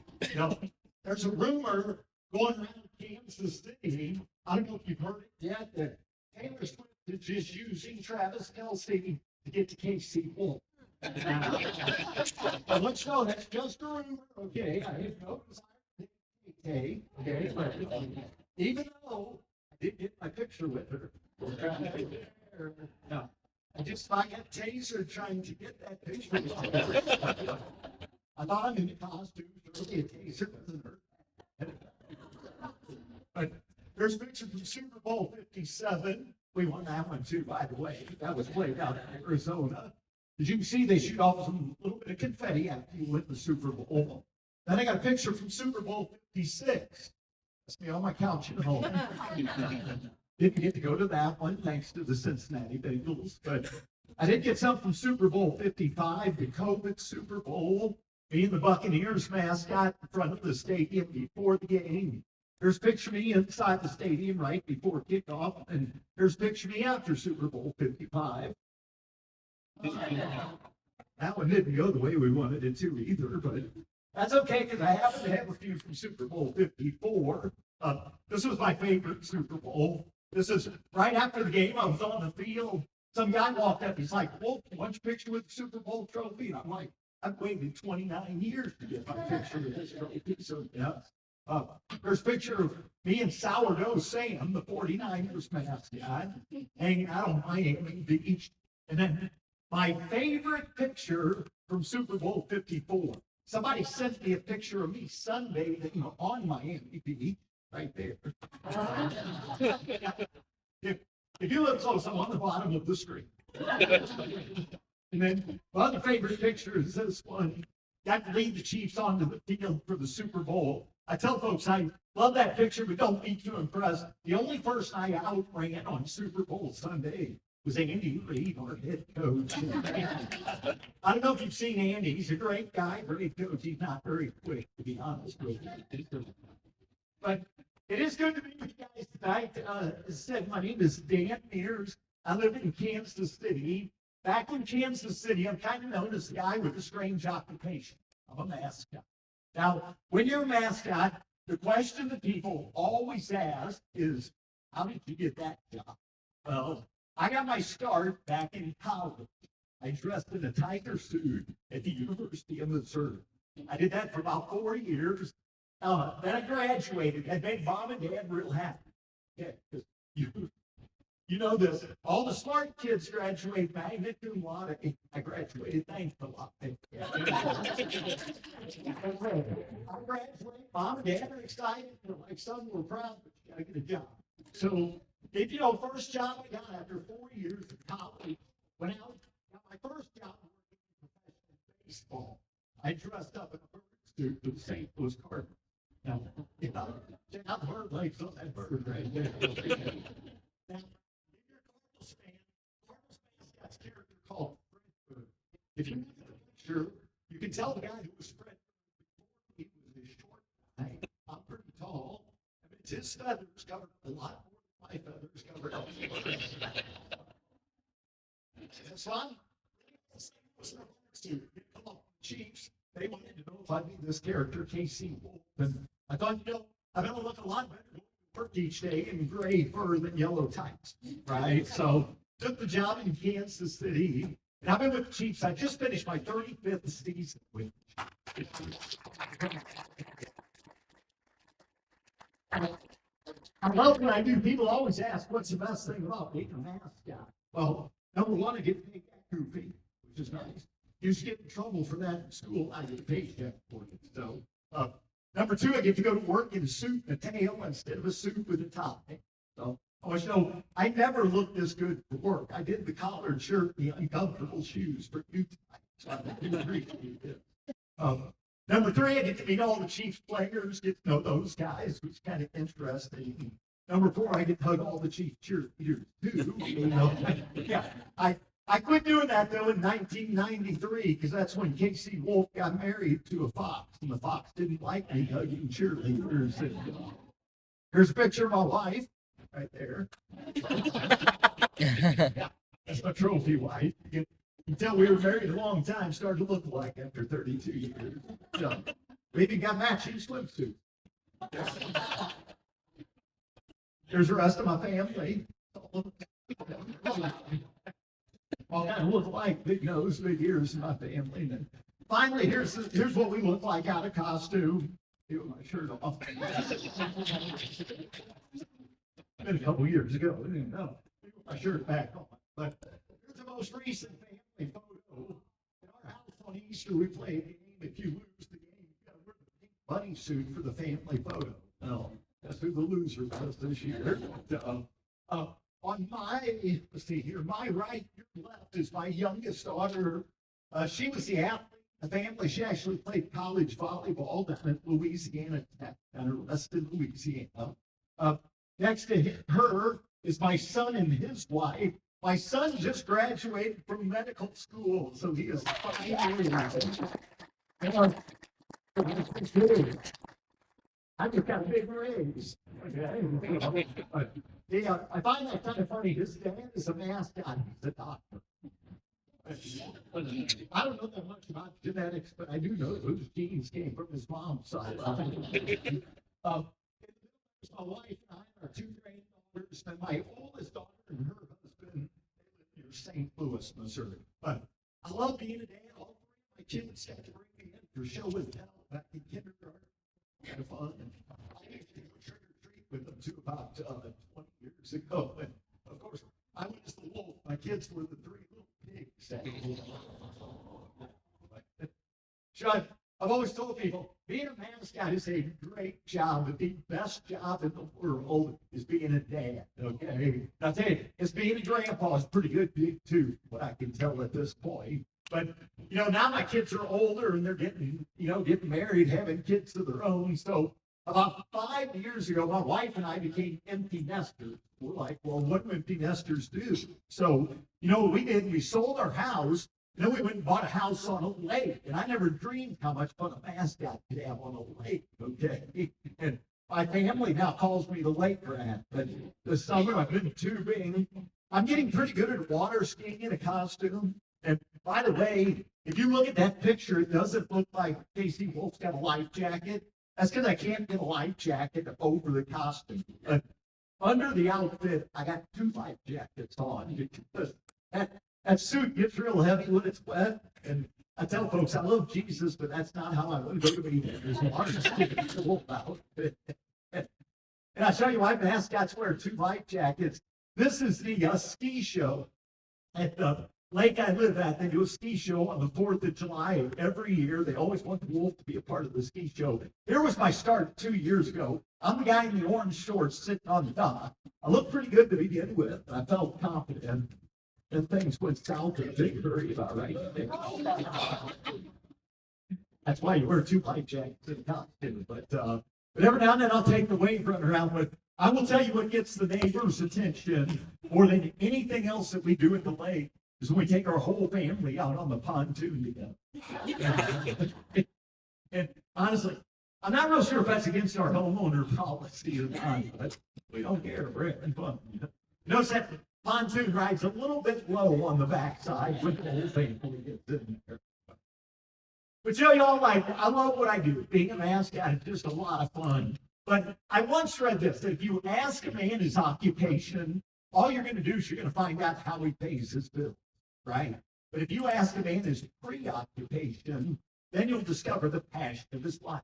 Well, my occupation is a mascot. I pay my bills running around in a costume. It's not rocket science, trust me. But my preoccupation, what I am truly passionate about in this life, for me, it's simply 3 things. Number 1 is my faith. Number 2 is my family. And number 3 is just using my life to make a positive impact in this world that I live in. I get the opportunity. I do a lot of speaking around the country. And if I squeak today, I apologize. I'm not going through a second round of puberty, okay? I have spoken at 6 different conferences over the last 9 days in 6 different states. And so, going to give you my 100% best, but this is what I'm working with right now, okay? Got to see a lot of the country here recently. But, I do a lot of speaking around the country. I do a lot of speaking on leadership. I'll tell you, my favorite quote on leadership comes from a guy named John Maxwell. John Maxwell once said this, that leadership, it's not about titles, not about positions, not about flow charts. Leadership is about one life influencing another. And honestly, that's what I'm passionate about, is encouraging others to live a life of influence, their homes, their schools, their communities in this world that we live in together. And as I thought about what to share tonight, I thought about a quote. It's on my desk at Arrowhead Stadium. The quote says this. It says, "Your life is like a coin. You can spend it any way you wish, but you are only going to get to spend it one time. So spend it wisely." And, I love that quote because that quote reminds me every day that I get to make choices, right? Every day I get to choose how I'm going to live this life. Again, today I get to decide how I'm going to spend my coin. And the older I get, and I am getting older, I hate to admit that, but just turned 40. 18 years ago now. But you know what, y'all? The older I get, the more I realize that how you choose to spend your coin each day is just so important because the choices we make each day, the big choices, and especially the small ones, those add up over time. And at the end of your life, when you look back at your life story, that's who you are, it's who you've become, it's the impact and the influence that you have had with your life. Listen, it's all going to be determined by those choices that you made along the way. And I remember when my kids were in elementary school, there used to be a poster at their school. Whenever I would see it, it always reminded me that even those seemingly small choices that I make on a daily basis really are very important because here's what that poster said. Some of you have probably heard this before, but it said, guard your thoughts because they become your words. Guard your words, they become your actions. Guard your actions, they become your habits. Guard your habits, they become your character. Guard your character because it becomes your destiny. Those choices we make ultimately will determine our character and our destiny. Right? I tell that to young people all the time. When I go speak at schools, that your destiny is not determined by chance. I hope you know that. Your destiny is not determined by chance. Your destiny is determined by choice. The choices you make every day. That's what's writing out our life story.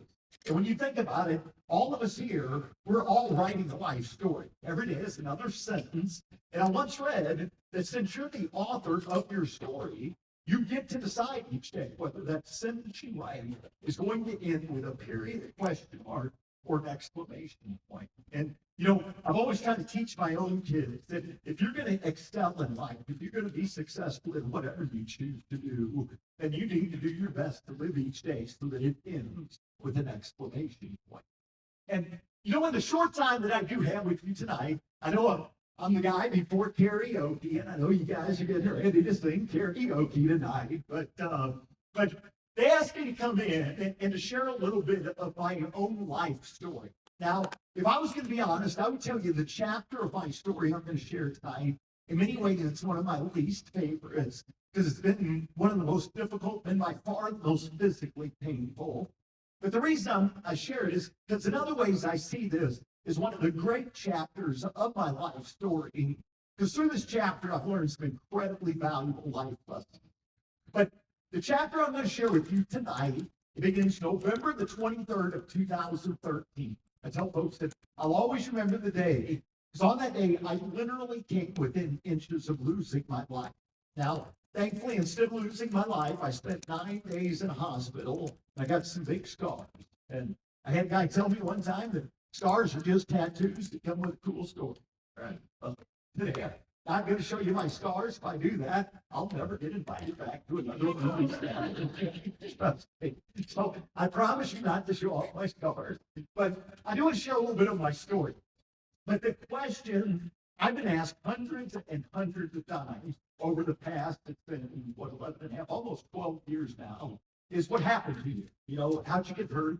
And if you're a Chiefs fan, some of you might know this. Best way for me to answer that question is by telling you that Casey Wolf got to go for his very first bungee jump, and let's just say things didn't turn out good for me. Casey, I'm not only an NFL mascot, I'm also a failed bungee jump survivor. Not a lot of guys get to say that. That's kind of a small niche that I have created for myself at this point in life. But tonight I want to share with you what happened to me. More importantly, though, I want to share with you all the greatest lessons that I have learned since that day. But November the 23rd, 2013 was the Saturday. I woke up bright and early that morning. I drove to a little town up in northern Missouri called Chillicothe, a little community, up there for their holiday parade. So Casey Wolf's in the parade, Santa Claus is in the parade, a whole bunch of horses are in this parade. Every horse in Chillicothe eating a whole bunch of fiber the day before that parade. I found out as I walk down the street. But once I get done with the parade, I get back in my car, drive back to Arrowhead Stadium in Kansas City, where I was going to practice a stunt that I was going to perform the next day at the Chiefs game. We were going to play the San Diego Chargers, they're now the LA Chargers, and I was going to bungee jump and zip line into our stadium. Now, how that works is we hire a company that comes in, they set up a zip line, okay? Zip line attaches to the lights at the top of the stadium, stretches all the way across the football field to the lights on the other side of Arrowhead Stadium. Then they attach a bungee cord to that zip line, okay? Sounds perfectly safe, right? That's what my wife said at the time, too. Now, I know that's hard to understand, so I'm going to show you a short video. Don't get nervous. This is not me getting hurt, okay? But this will give you an idea of what I was doing on the day I did get hurt. Now, that's part of the video. At the end, you'll see what it looks like 260 feet above the football field at Arrowhead Stadium.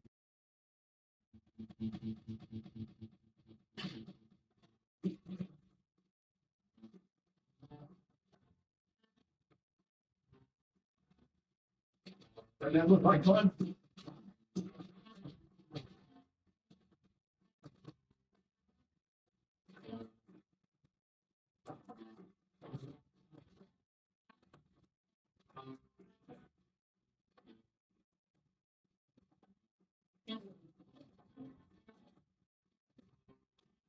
Here's what it looks like from up top.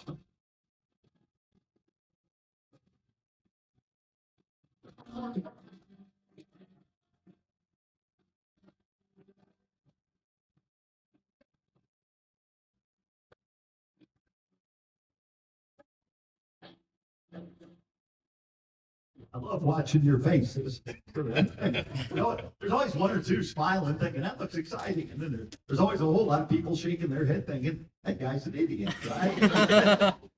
But the plan is for me to dress up in my costume, supposed to jump out of the lights at the top of the stadium, and it was supposed to fall from about 20 feet. The bungee cord was supposed to catch me, bounce me back into the air, and then I was going to zip line out over the field, like you just watched. So it's supposed to be the greatest mascot entrance ever.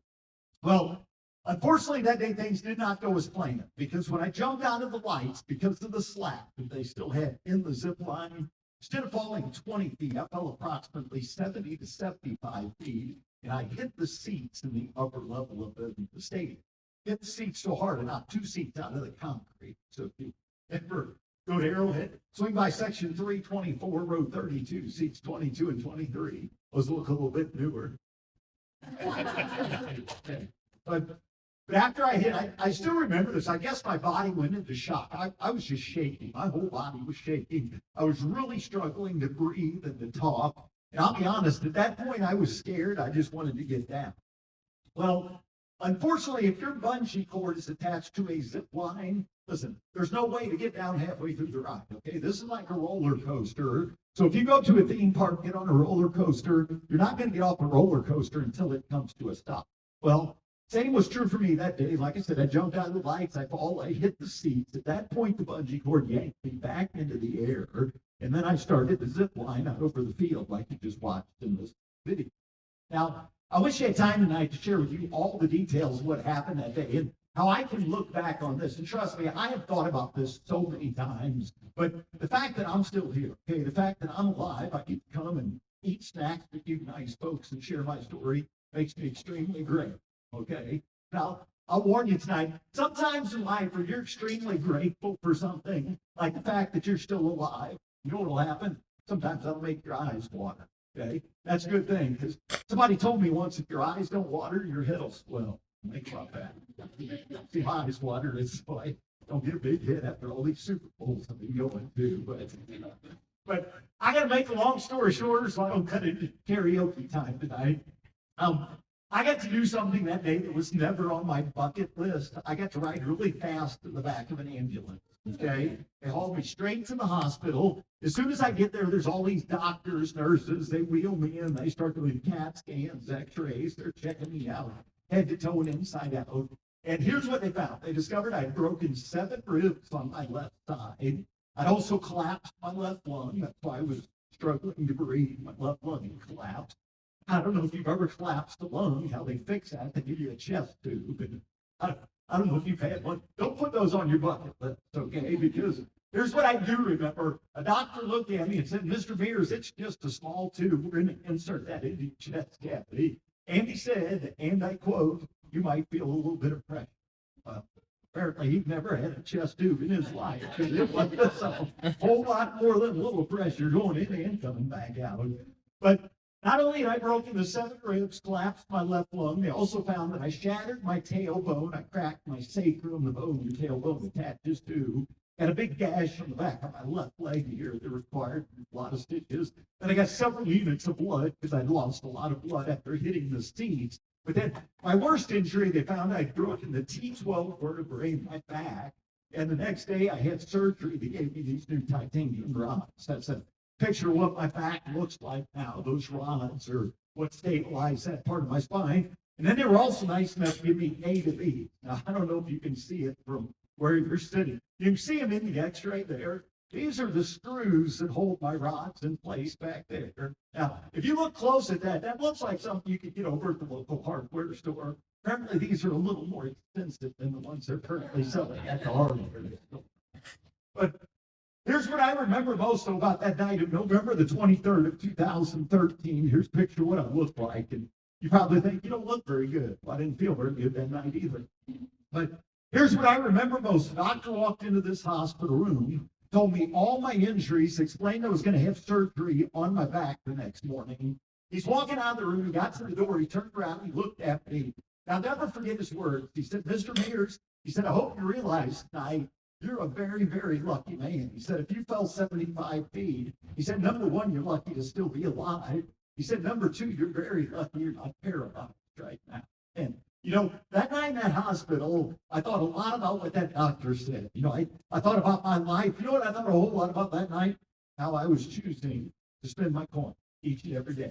And today I want to share with you quickly what I consider the 3 greatest lessons that I have learned since that night in the hospital. And these are 3 lessons that I am committed to living my life by from here on out, okay? Number 1 is this: to live every day you get. Live it with character, live it with purpose, and live it with passion. Live your life with character, with purpose, and passion. I've got a good friend of mine. He likes to say this: we're all like a jug of milk. We all come with an expiration date, right? You know the only difference? Our expiration date's not printed on it, okay? For a while, I thought my expiration date might be November 23rd, 2013. Thankfully, that wasn't an expiration date. You know what I don't know? I don't know when my expiration date is, okay? If my wife thought I was dating Taylor Swift, it would have been a couple years ago already. Listen, I don't know when my expiration date is. You know what I do know is every day that I get between this day right here and that day, whenever that day comes, I intend to live this life to the fullest. You know, I want to live it, like I said, with character, with purpose, and with passion. And I challenge you to do the same. Listen, I challenge you to take every day you get and use it to be a blessing in somebody's life. Use it to make a positive impact in somebody else's life story. You know, life's a gift. You've heard that before. When you just about lose your life, you start to understand how much of a gift it really is. And, you know, every day we get's important. I know I forget that sometimes, but listen, every day you get's important. I'll share with you another quote. Hangs on my desk at Arrowhead Stadium. I read this quote every morning. It's the first thing I did before I started work. But the quote says this. It says, this is the beginning of a brand new day. God has given me this day to use as I will. I can waste it or I can use it for good. But what I do on this day is important because I'm exchanging day of my life for it. When tomorrow comes, this day is going to be gone forever, leaving in its place something I traded for it. I want it to be gain and not loss, good and not evil, success and not failure, in order that I shall not regret the price I paid for it. You know, I love that quote because that quote reminds me once again, today is God's gift to me, right? Today, I get to choose how I'm going to live this life. I get to decide how I'm going to spend my coin. And I'll tell you, this day and every day I get between now and my expiration date, I intend to live it with character, with purpose, with passion. And I wish I had more time to talk about that character piece. You know, I speak a lot on character too. And I'll tell you my favorite quote on character comes from one of my favorite football coaches. This guy's my second favorite coach. My favorite coach, that guy, Andy Reid, I told you about it earlier. He's the one that helped me get this Super Bowl ring. Did I mention Reid won the Super Bowl? Okay, this is actually KC Wolf's Super Bowl ring. Okay, so when I got my first Super Bowl ring, we took a bunch of pictures of it, sent it to a 3D printer, and this is what came back. So if you wonder what the Super Bowl 54 ring looks like, it looks identical to this crazy thing. And I'll tell you a quick funny story. First time I brought my Super Bowl ring home from the stadium, all three of my kids were there that day. And my kids are like, Dad, that thing is really cool. Because if you've seen one of the real ones, listen, they're big, they're sparkly, and they're cool. Okay? And my kids are like, Dad, you got to keep doing that job until you win 3 of those, or we're all going to fight over that when you die. So, yeah, I told them at the time, I'm like, if you fight over it, I'll give it to your mom's next husband. That'll teach all three of you. Hey, Andy Reid's always going to be my favorite football coach, but my second favorite coach was a guy named Lou Holtz. He used to coach at Notre Dame, was one of his spots. But Lou Holtz used to always tell his players this: there is never a right time to do the wrong thing, and there is never a wrong time to do the right thing. You think about that. Never a right time to do the wrong thing, never a wrong time to do the right thing. Hey, if we all simply put that principle into practice, this world will be a better and a safer place for everybody to live. But that's the first lesson I learned. If you live this life,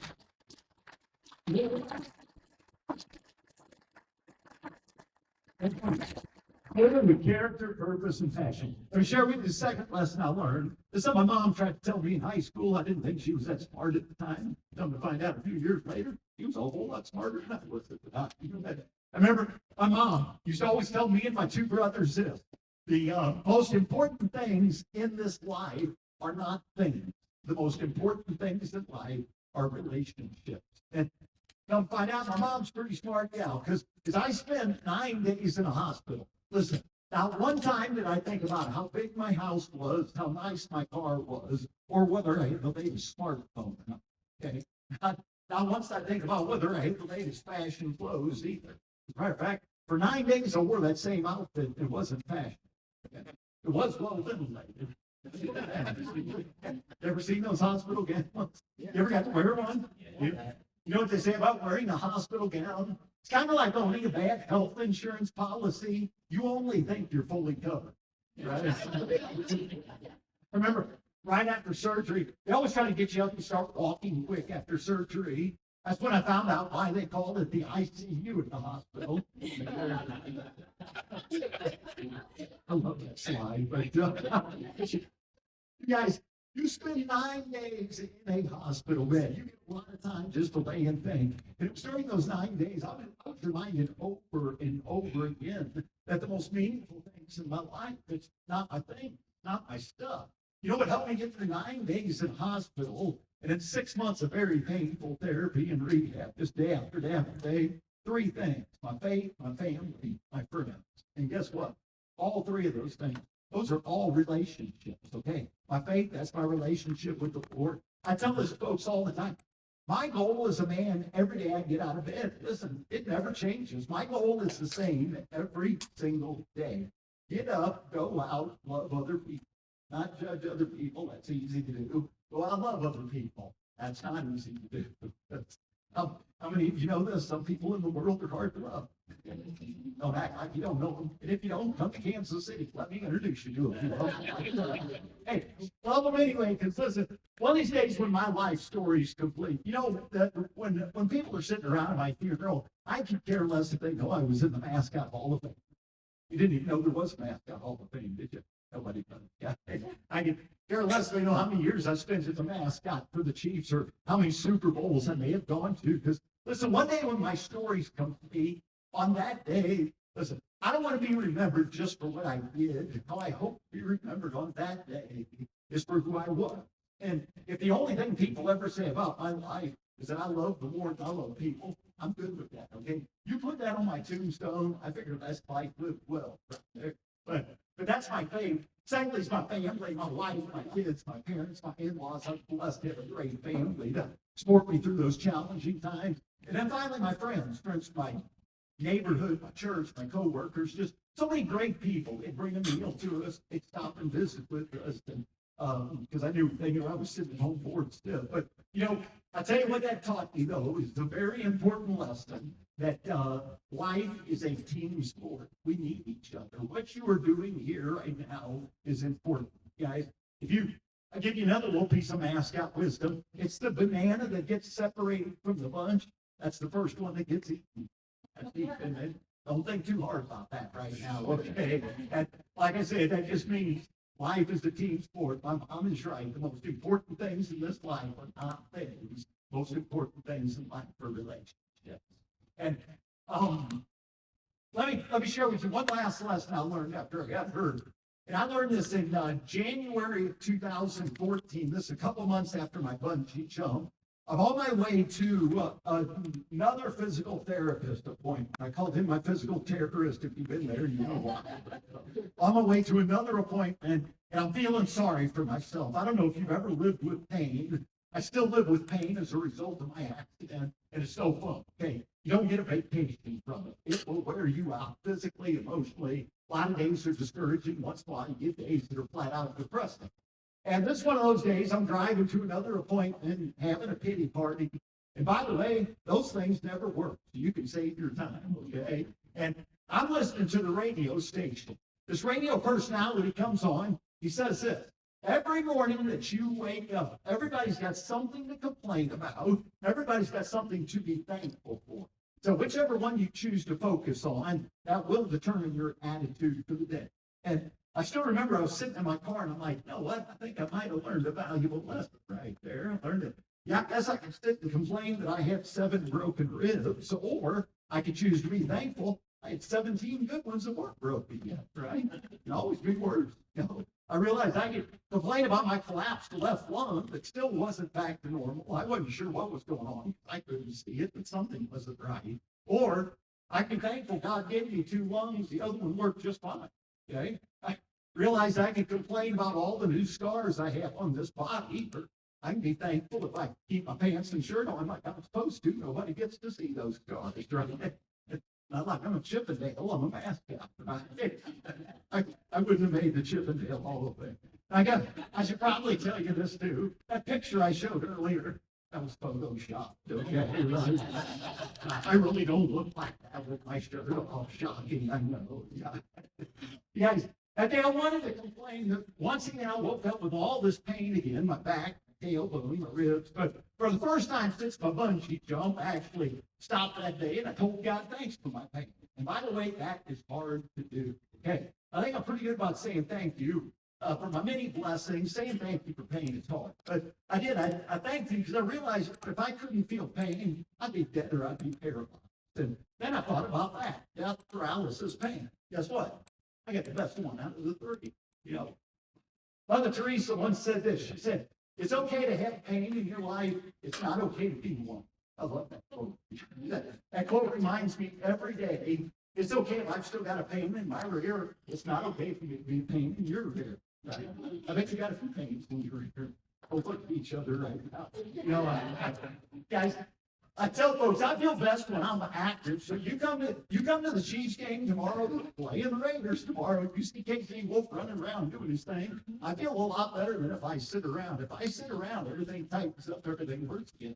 Now, here's the bad thing about sleep. It's not a lot of activity. It's lying flat on your back for 7 or 8 hours. I mean, every morning, 5 hours tonight, probably. It'll be a short night for me tonight. But you guys, every morning I wake up with this pain again before I get up and do a little stretching routine that helps out a little bit.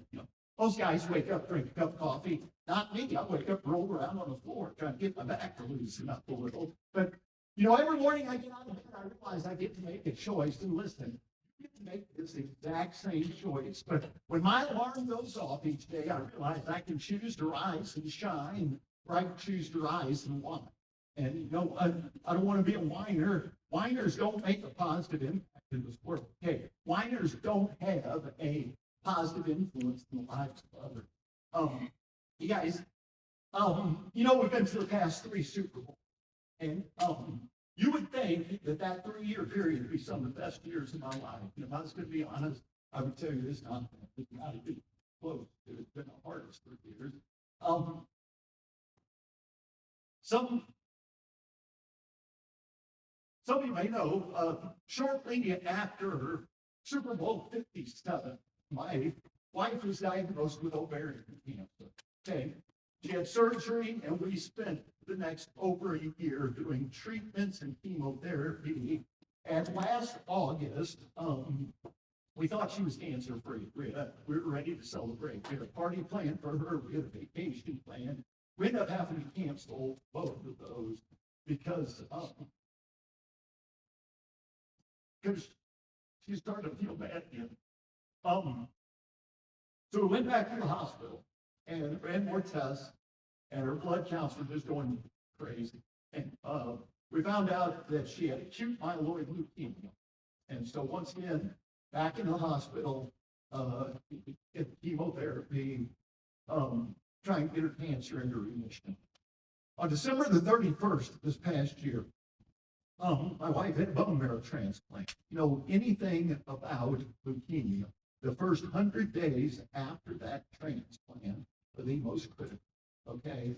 She got to day 60, and we found out that her cancer had come back again. So we made a trip to MD Anderson Cancer Hospital down in Houston, Texas. We're down there for about 2 weeks, got more discouraging news, and they sent my wife home from the hospital. On May the 31st this year, 4 months ago, a little over 4 months, my wife left me to go be with the only man in her life that she ever loved more than me. And that's Jesus. She went to heaven to be with him, where she is no longer suffering, and where I know that I will see her again someday. And I tell you that today, not looking for sympathy. Please know that I'm not looking for sympathy, okay? I tell you that today because I want to share with you all the greatest lesson that I have learned the past 2.5 years that we have all been on this cancer journey. There were many, many days I woke up feeling absolutely helpless to do anything about my life's situation. Okay, I said helpless. I did not say hopeless. Okay, because if you've got faith, you have got hope. Okay, I don't know if you knew this or not. You can't separate those two things. Faith and hope always go together. Okay, you can't separate those things. I didn't say hopeless. I said helpless. I couldn't fix this problem as much as I wanted to. I couldn't fix it. I could love my wife. I could care for her. I could support her. I could pray for her. I could do my best each day to try to encourage her. But I couldn't fix this, okay?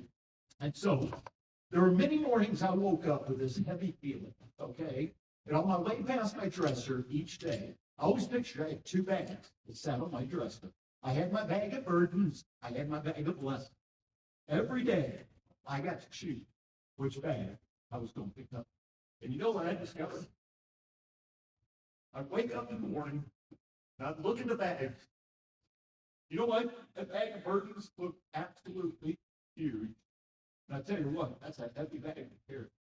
But when I was intentional, when I would pause, I looked even closer. My bag of blessings was always bigger than my bag of burdens was. It's a lot lighter to carry through this life for sure. I keep thinking it's going to get easier, and so far it is not. Okay, but you guys heard me talk to you tonight about how your life is like a coin. You can spend it any way you wish, but you're only spending it once, so spend wisely. That reminds me of one other thing my parents taught me as a kid growing up. They said, your life's a lot like your finances, okay? You can do one of 2 things with your money. You can spend it or you can invest it. Money you spend, you will never see it again. Money you invest, that's wise. That's eventually going to multiply return to you. When you think about it, we're going to do the same thing with our lives. You're either going to spend it or you're going to invest it. A life that is just spent selfishly is wasted.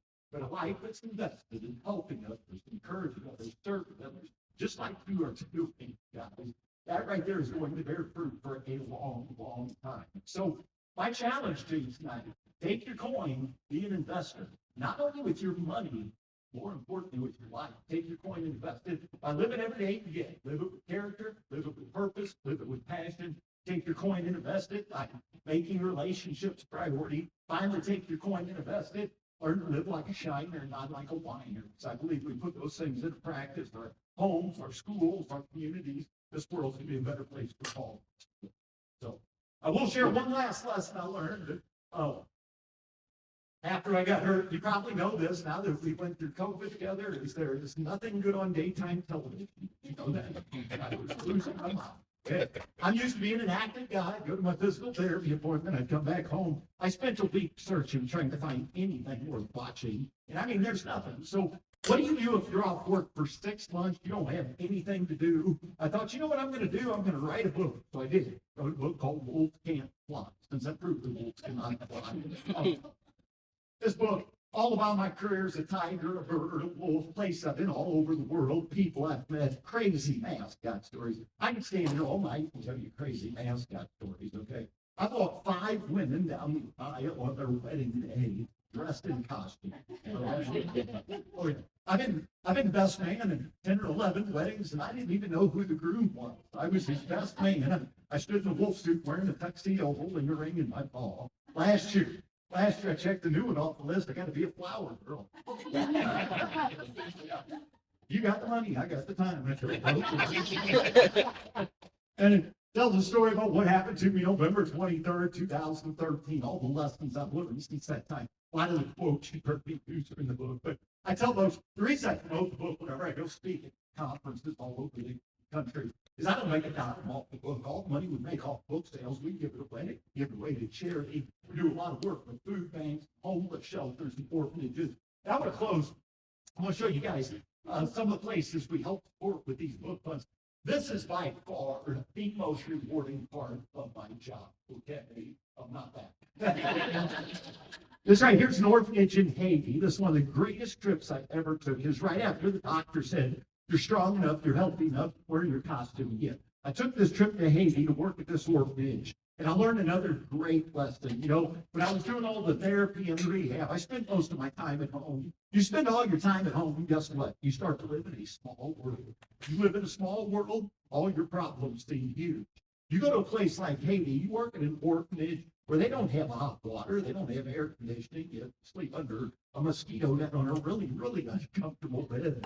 All of a sudden, your world starts to get big. You live in a big world, gotta put your own problems in perspective and hurt. But that's one place we help support. This right here's a village in the Philippines. A lot of their kids were getting sick just because they didn't have clean drinking water. So we went over there and helped them build a well in that community just so they could have clean water in their village.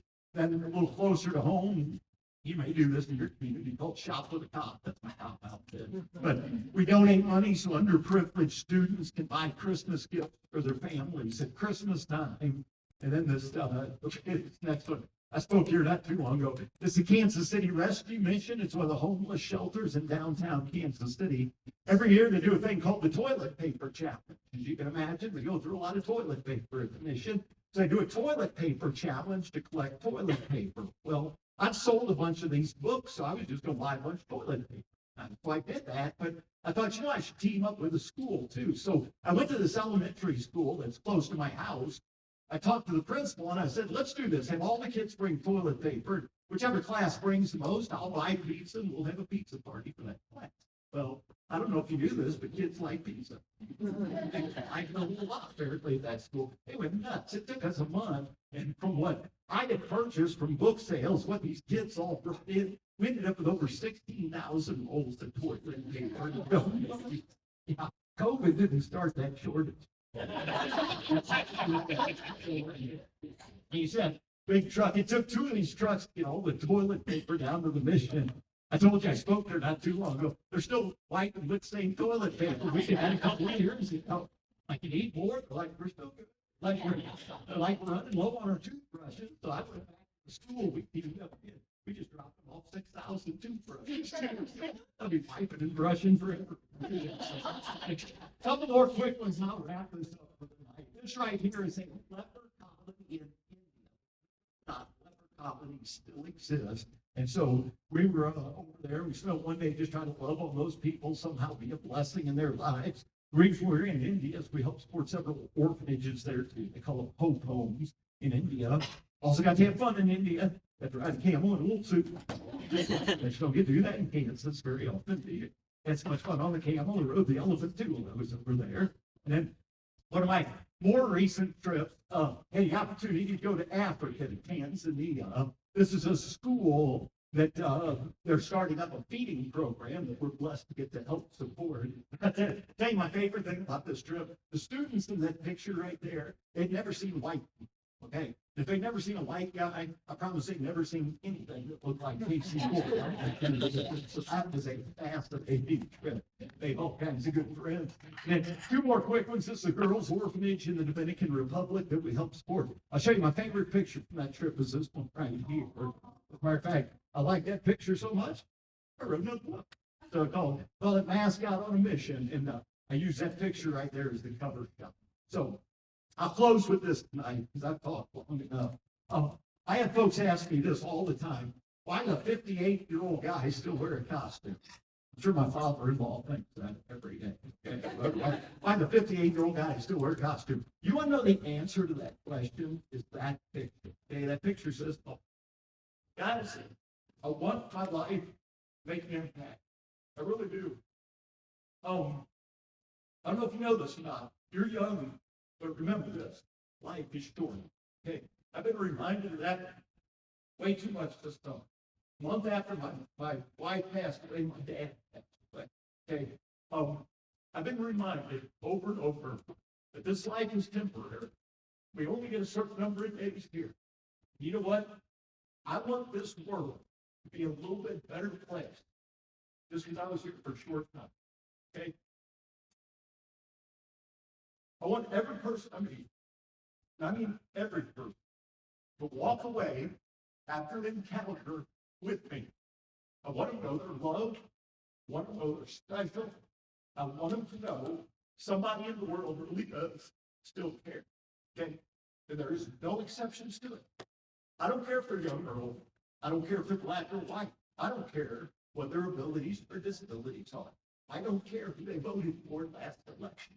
I don't even care if they speak my language, okay? I want to know somebody cares. You know, I mean, a lot of people have that job. I mean, a whole lot of people. And I know you meet some of these same folks. Some of these you go to school with, that they go through life, and it's almost like their buckets are in.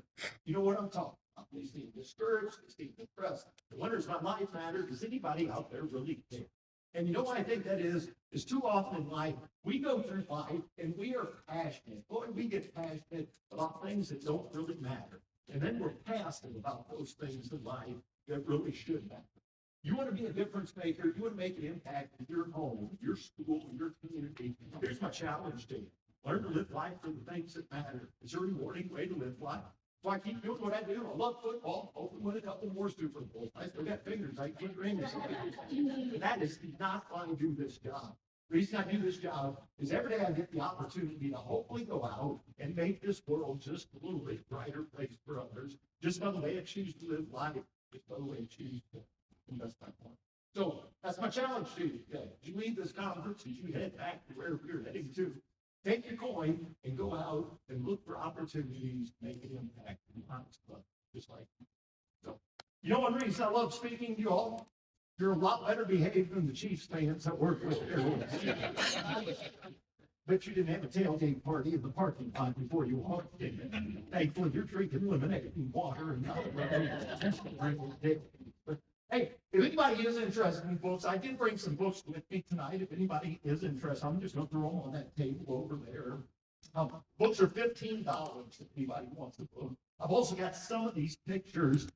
Pictures are free. I mean, they don't cost money. Okay, you don't excuse me, I take one of those with you. And you also keep seeing me pull this coin out of my pocket. We got these things made a few years back. On one side of the coin's got a picture of K.C. Wolf. It says, "Life is like a coin, spend it wisely." On the back of the coin, it just says, "Rise and shine." But books are 15, coins are 5, and we got a special for the conference. You can get a book and a coin for $20 tonight.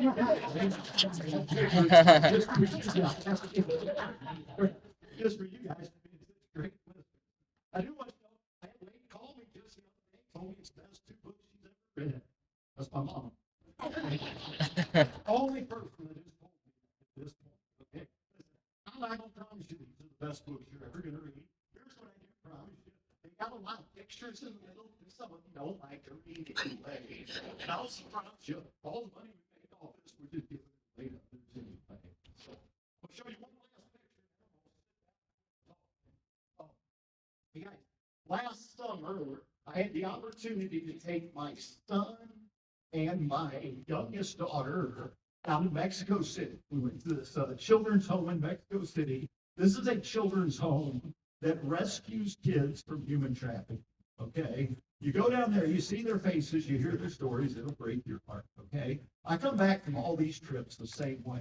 I come back discouraged, I come back encouraged. Okay, I'm discouraged thinking, how can there be that kind of evil in this world?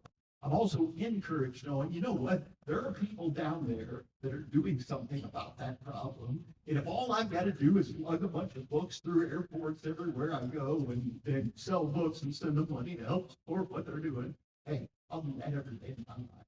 So, but again, thank you for letting me share with you. You guys have had a long day. I appreciate you staying focused and listening to me. At least I think you're listening to me. I've been sleeping for all I know. But anyway, thank you again for letting me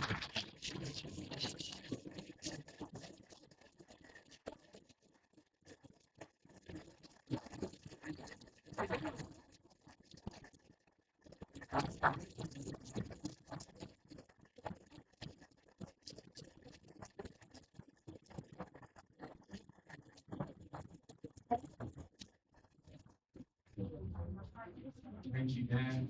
Thank you so much for that.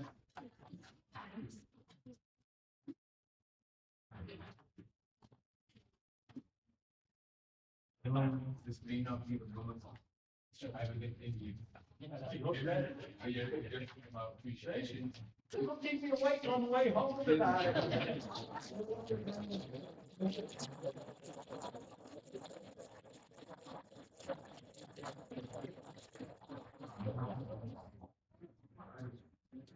We will now have a short break, and then it is time for our fellowship activity for the evening.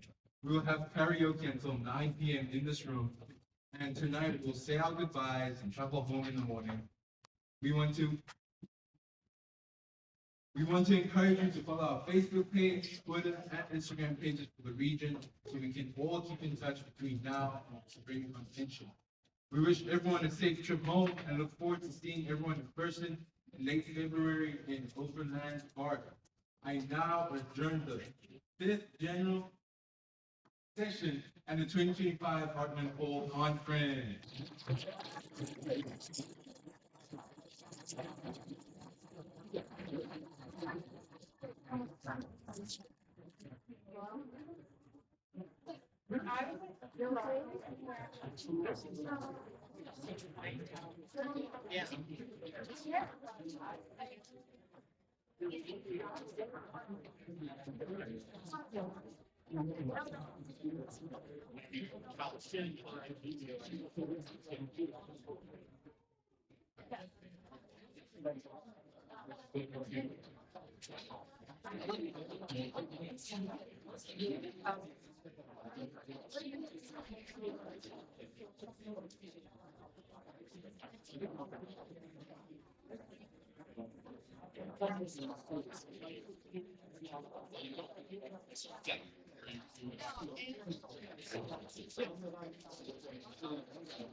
I wish we could have used a checkout laptop, but like, I didn't realize how restrictive it is. So, Yeah, I mean, it's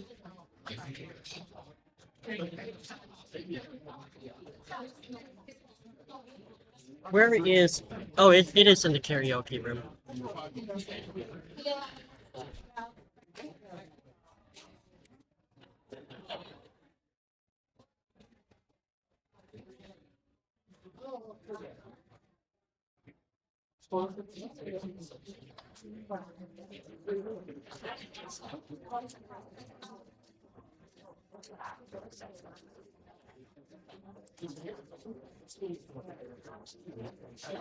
Yeah, it's alright.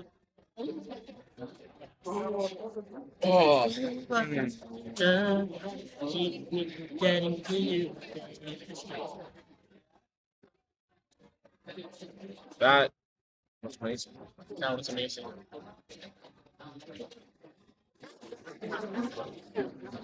Oh, what are they doing?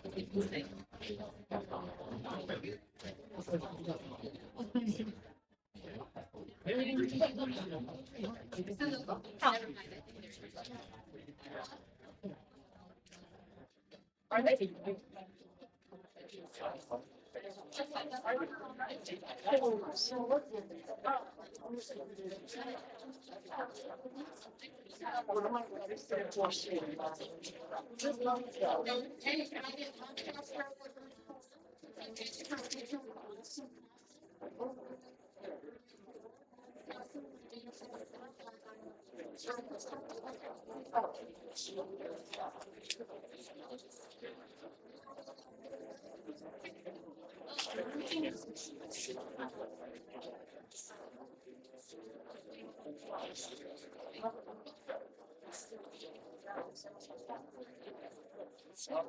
The guy at the lectern brought it back. Okay, yeah. Right as you were going over there. Yeah. It's like, I was like, what the heck?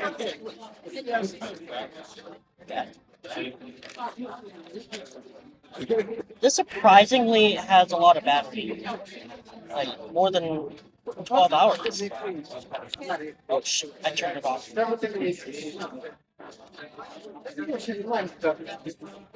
so wait, does it have its own built-in camera system? Yep, that's its thing. So it can work, gosh. Either as a stand for your phone, or a stabilizer for your phone, or for a camera. Yeah, well, it supports the native camera app. It doesn't require, like, a separate app to use AI tracking. Yeah. So then,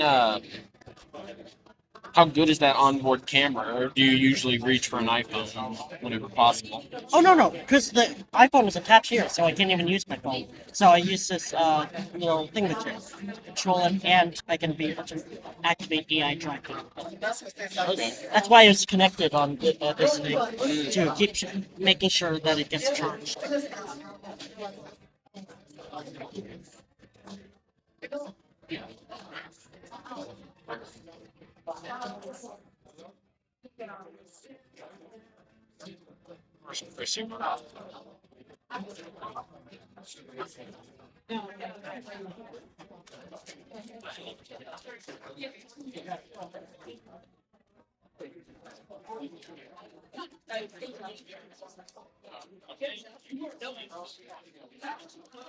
Hello. Would you like a friendship bracelet? Yeah, sure. Okay, we have 3 colors. We have blue, we have green, and black, and then we have fun. Fun? I'll have the blue one.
Strangers in the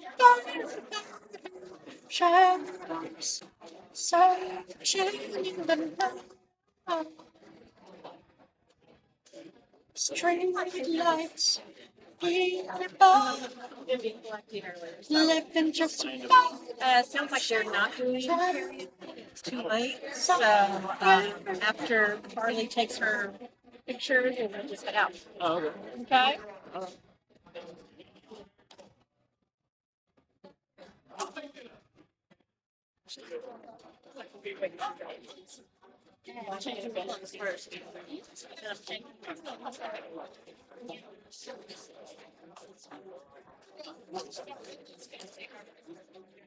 Get a song? What? Song to play? I don't know yet. Oh, Mhm. oh, just to play on the place. Yeah, I don't know if we're doing karaoke on this or having different. Oh no, I wanted a song to play on your playlist. Yes. What? Oh, it's the Holy Ghost Fire. Is it Is it PG? No, it's not PG. Okay. I only play PG music just because. What do you mean? So no cursing. No, there's no cursing. No cursing. Yeah, there's no cursing. Wait, no cursing. Okay. Okay. I didn't get what you mean.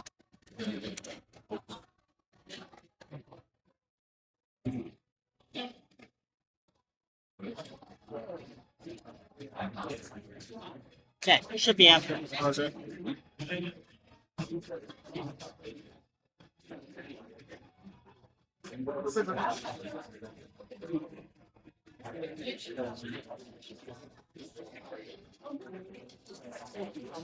Excuse me.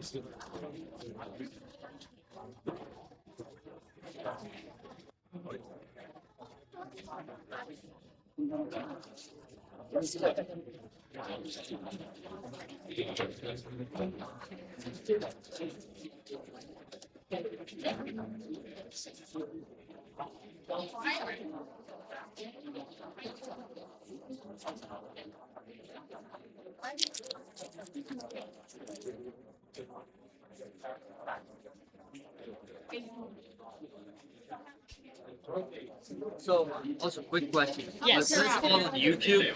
Yes. Do you happen to have the link, or is it like on your public profile? It is on my public profile. Yes. Let me see. Are you gonna save it or just delete it? It will be privated after. Will I still be able to view it? I will probably put it on list. Yeah. Okay. So good. if you, as long as you have the link still. So if it's in my history, I'll still be able to play it out. Mm-hmm. Okay.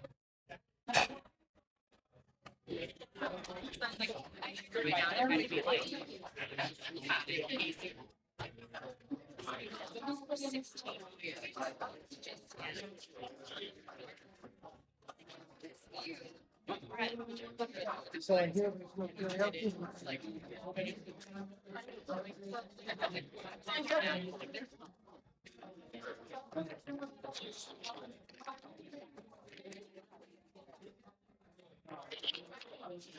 I am so tired. Are you getting ready to pack everything? Kind Or of. still, yeah. I could help you if you need, by the way. Because I don't know if we're still using this. That's a great question. Yeah. Because I could theoretically use this. Is it gonna break or the projectors if you use Spotify lyrics? No, not really. Because I can have the lyrics right here, and then just drag it over. Oh, okay. Yeah.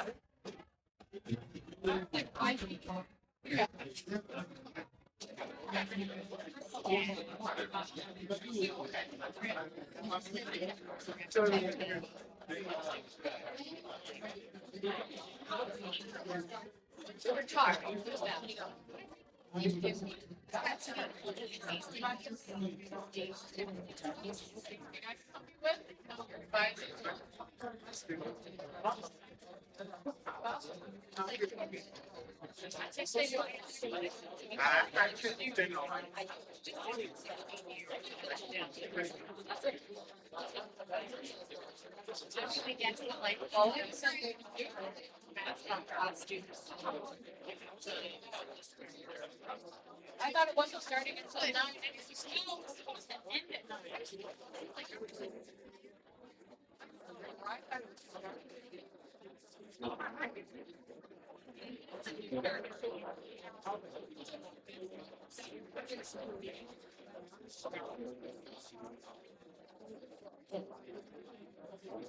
If you end up taking a picture of them, I could take a picture if you want. No. Sure. Okay.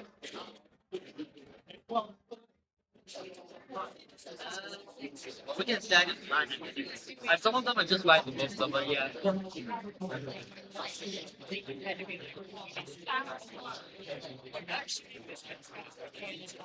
Down for a minute, I'm gonna make a couple announcements. Yes.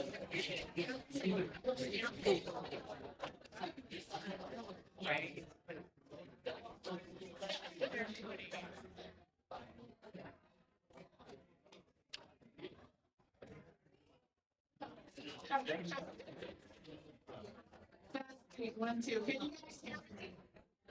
Okay, so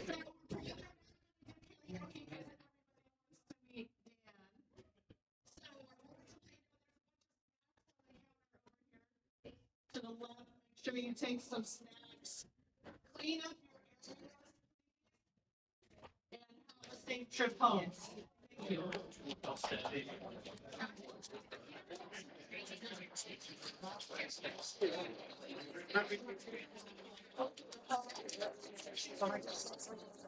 Nice meeting you too. Yeah. That was the music. Yeah. Well, we can't. No, after the opera, here's the thing. We can sing along.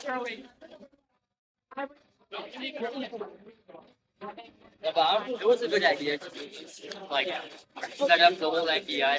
Oh yeah. And the thing is, it's almost completely wireless. Yeah, except maybe the start. Yeah, of course. Yeah.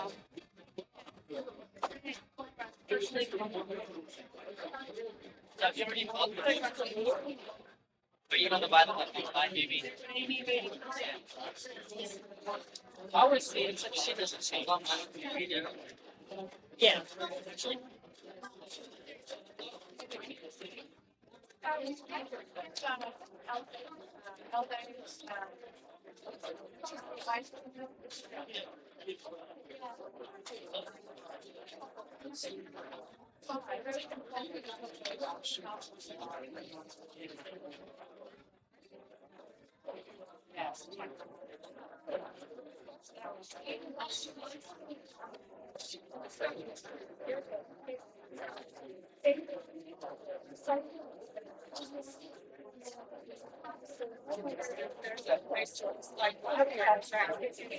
Let me ask her.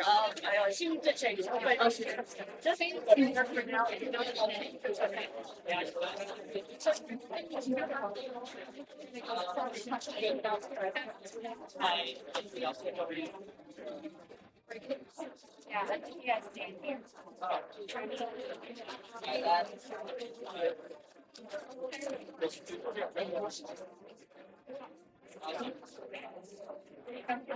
Yes, yes. Are you looking to buy anything by the There's recycling right out there. There's a slot. Recycle. We'll recycle them. There. We can recycle those. There's a paper thing, a slot right out there. You want me to go around and yes, please.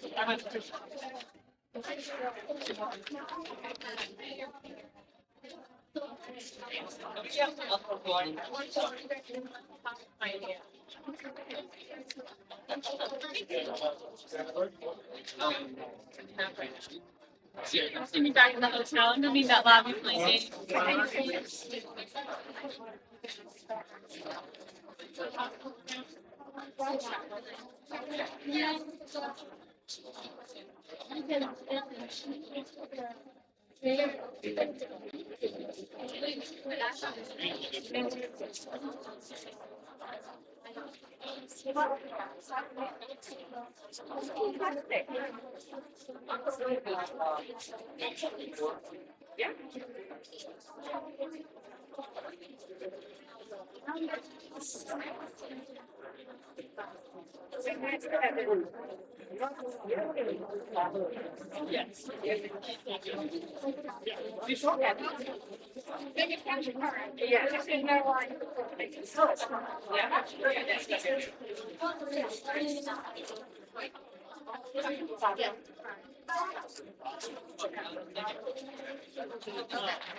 Thanks for safe travel. Okay.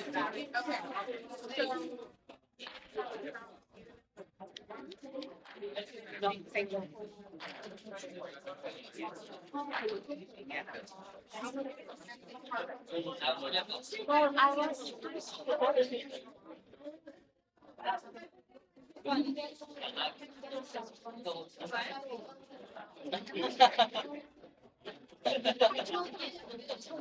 We talked at that time, so maybe that's why, I don't know. Alright, you're welcome.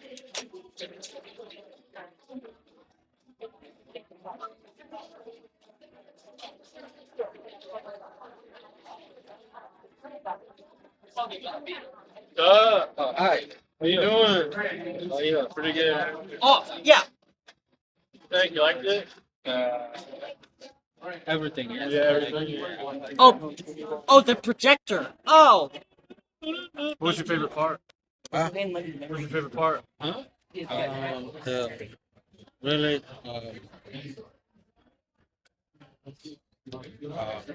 the the the college project. Oh, the honors and the mock chapter stuff. Yeah, the math chapter. Um, that Did you was go to fun. last year's? I did. And it was the second part. This one. The speakers were great. Yeah. And I like that. Really. 35. This last speaker is wonderful. And then Nice to meet you. with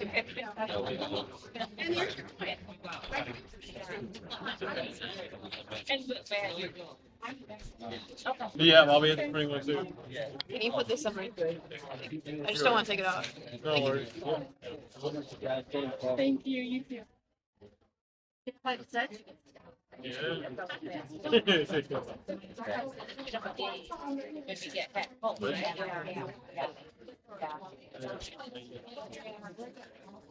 Something about coming.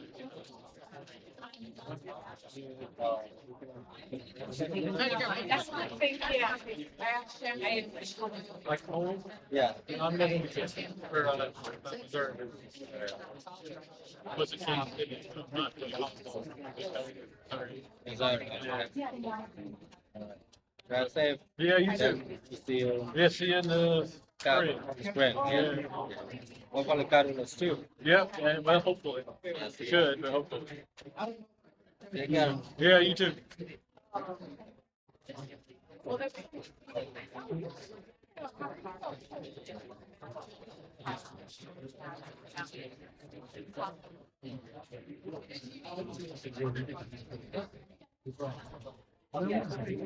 Yeah, yeah.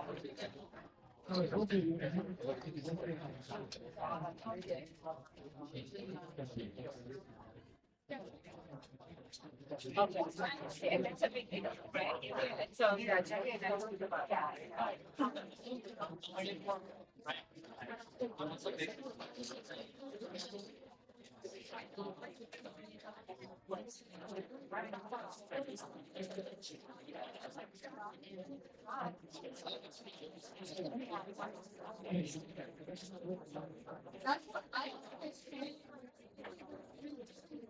yeah, so that is one challenge. We need to do solutions.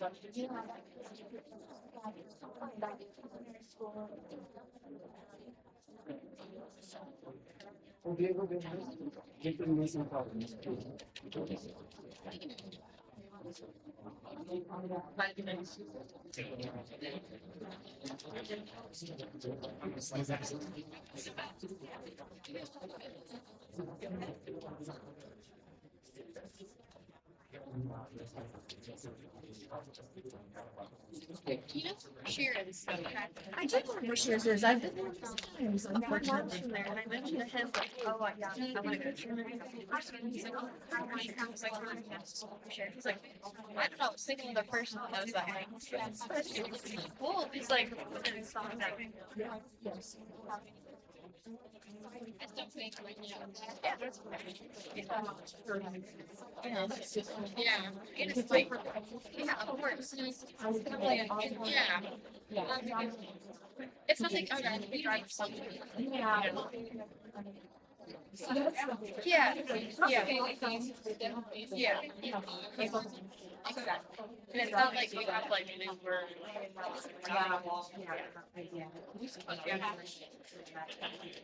Yeah. Yeah. Yeah.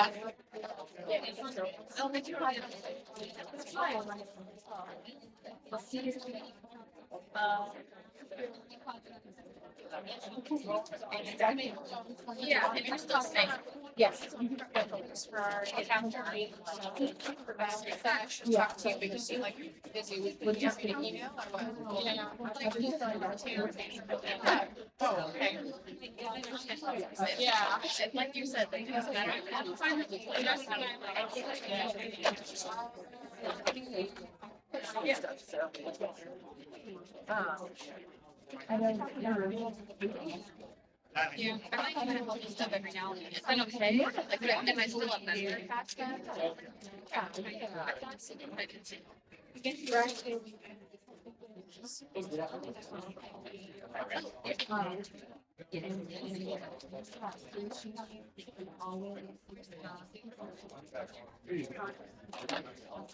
Which one can wrap your stuff and start putting that thing and then tie it on the way out?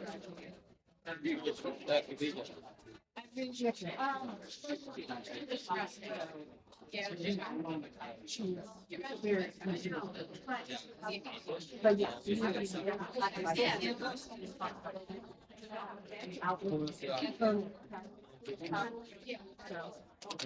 Well, I don't know how to get things, yeah, but I don't have their like numbers. I have guys for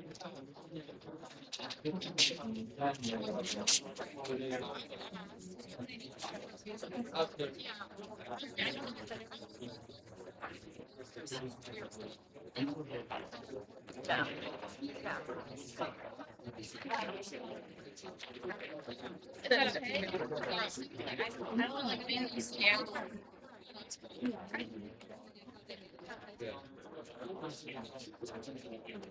Okay, so yeah, so I'm doing that. So,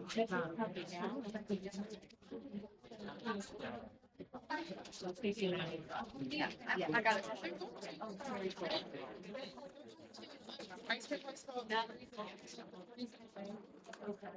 It's, I just looked it up and it's well, kind of see yeah. Yeah. Sure that I had asked Catherine, but she said that they didn't really plan anything. Okay, So, okay, yeah. I can figure out if Michael's. yeah. Find it out. Yeah, for sure. Yeah, the door offloaded.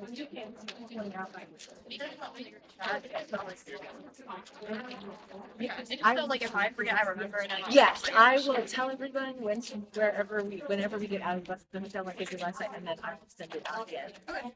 So yeah, so breakfast starts at 7 again. Yeah. So Breakfast is really good. it was pretty good. Yeah, I like holiday and cinnamon rolls, so I was like. Yeah, this is the toy that they gave us. I don't know if you've seen these. Yes, yes. I got. Stacy actually has one. I'm gonna say I got both his books and I got the.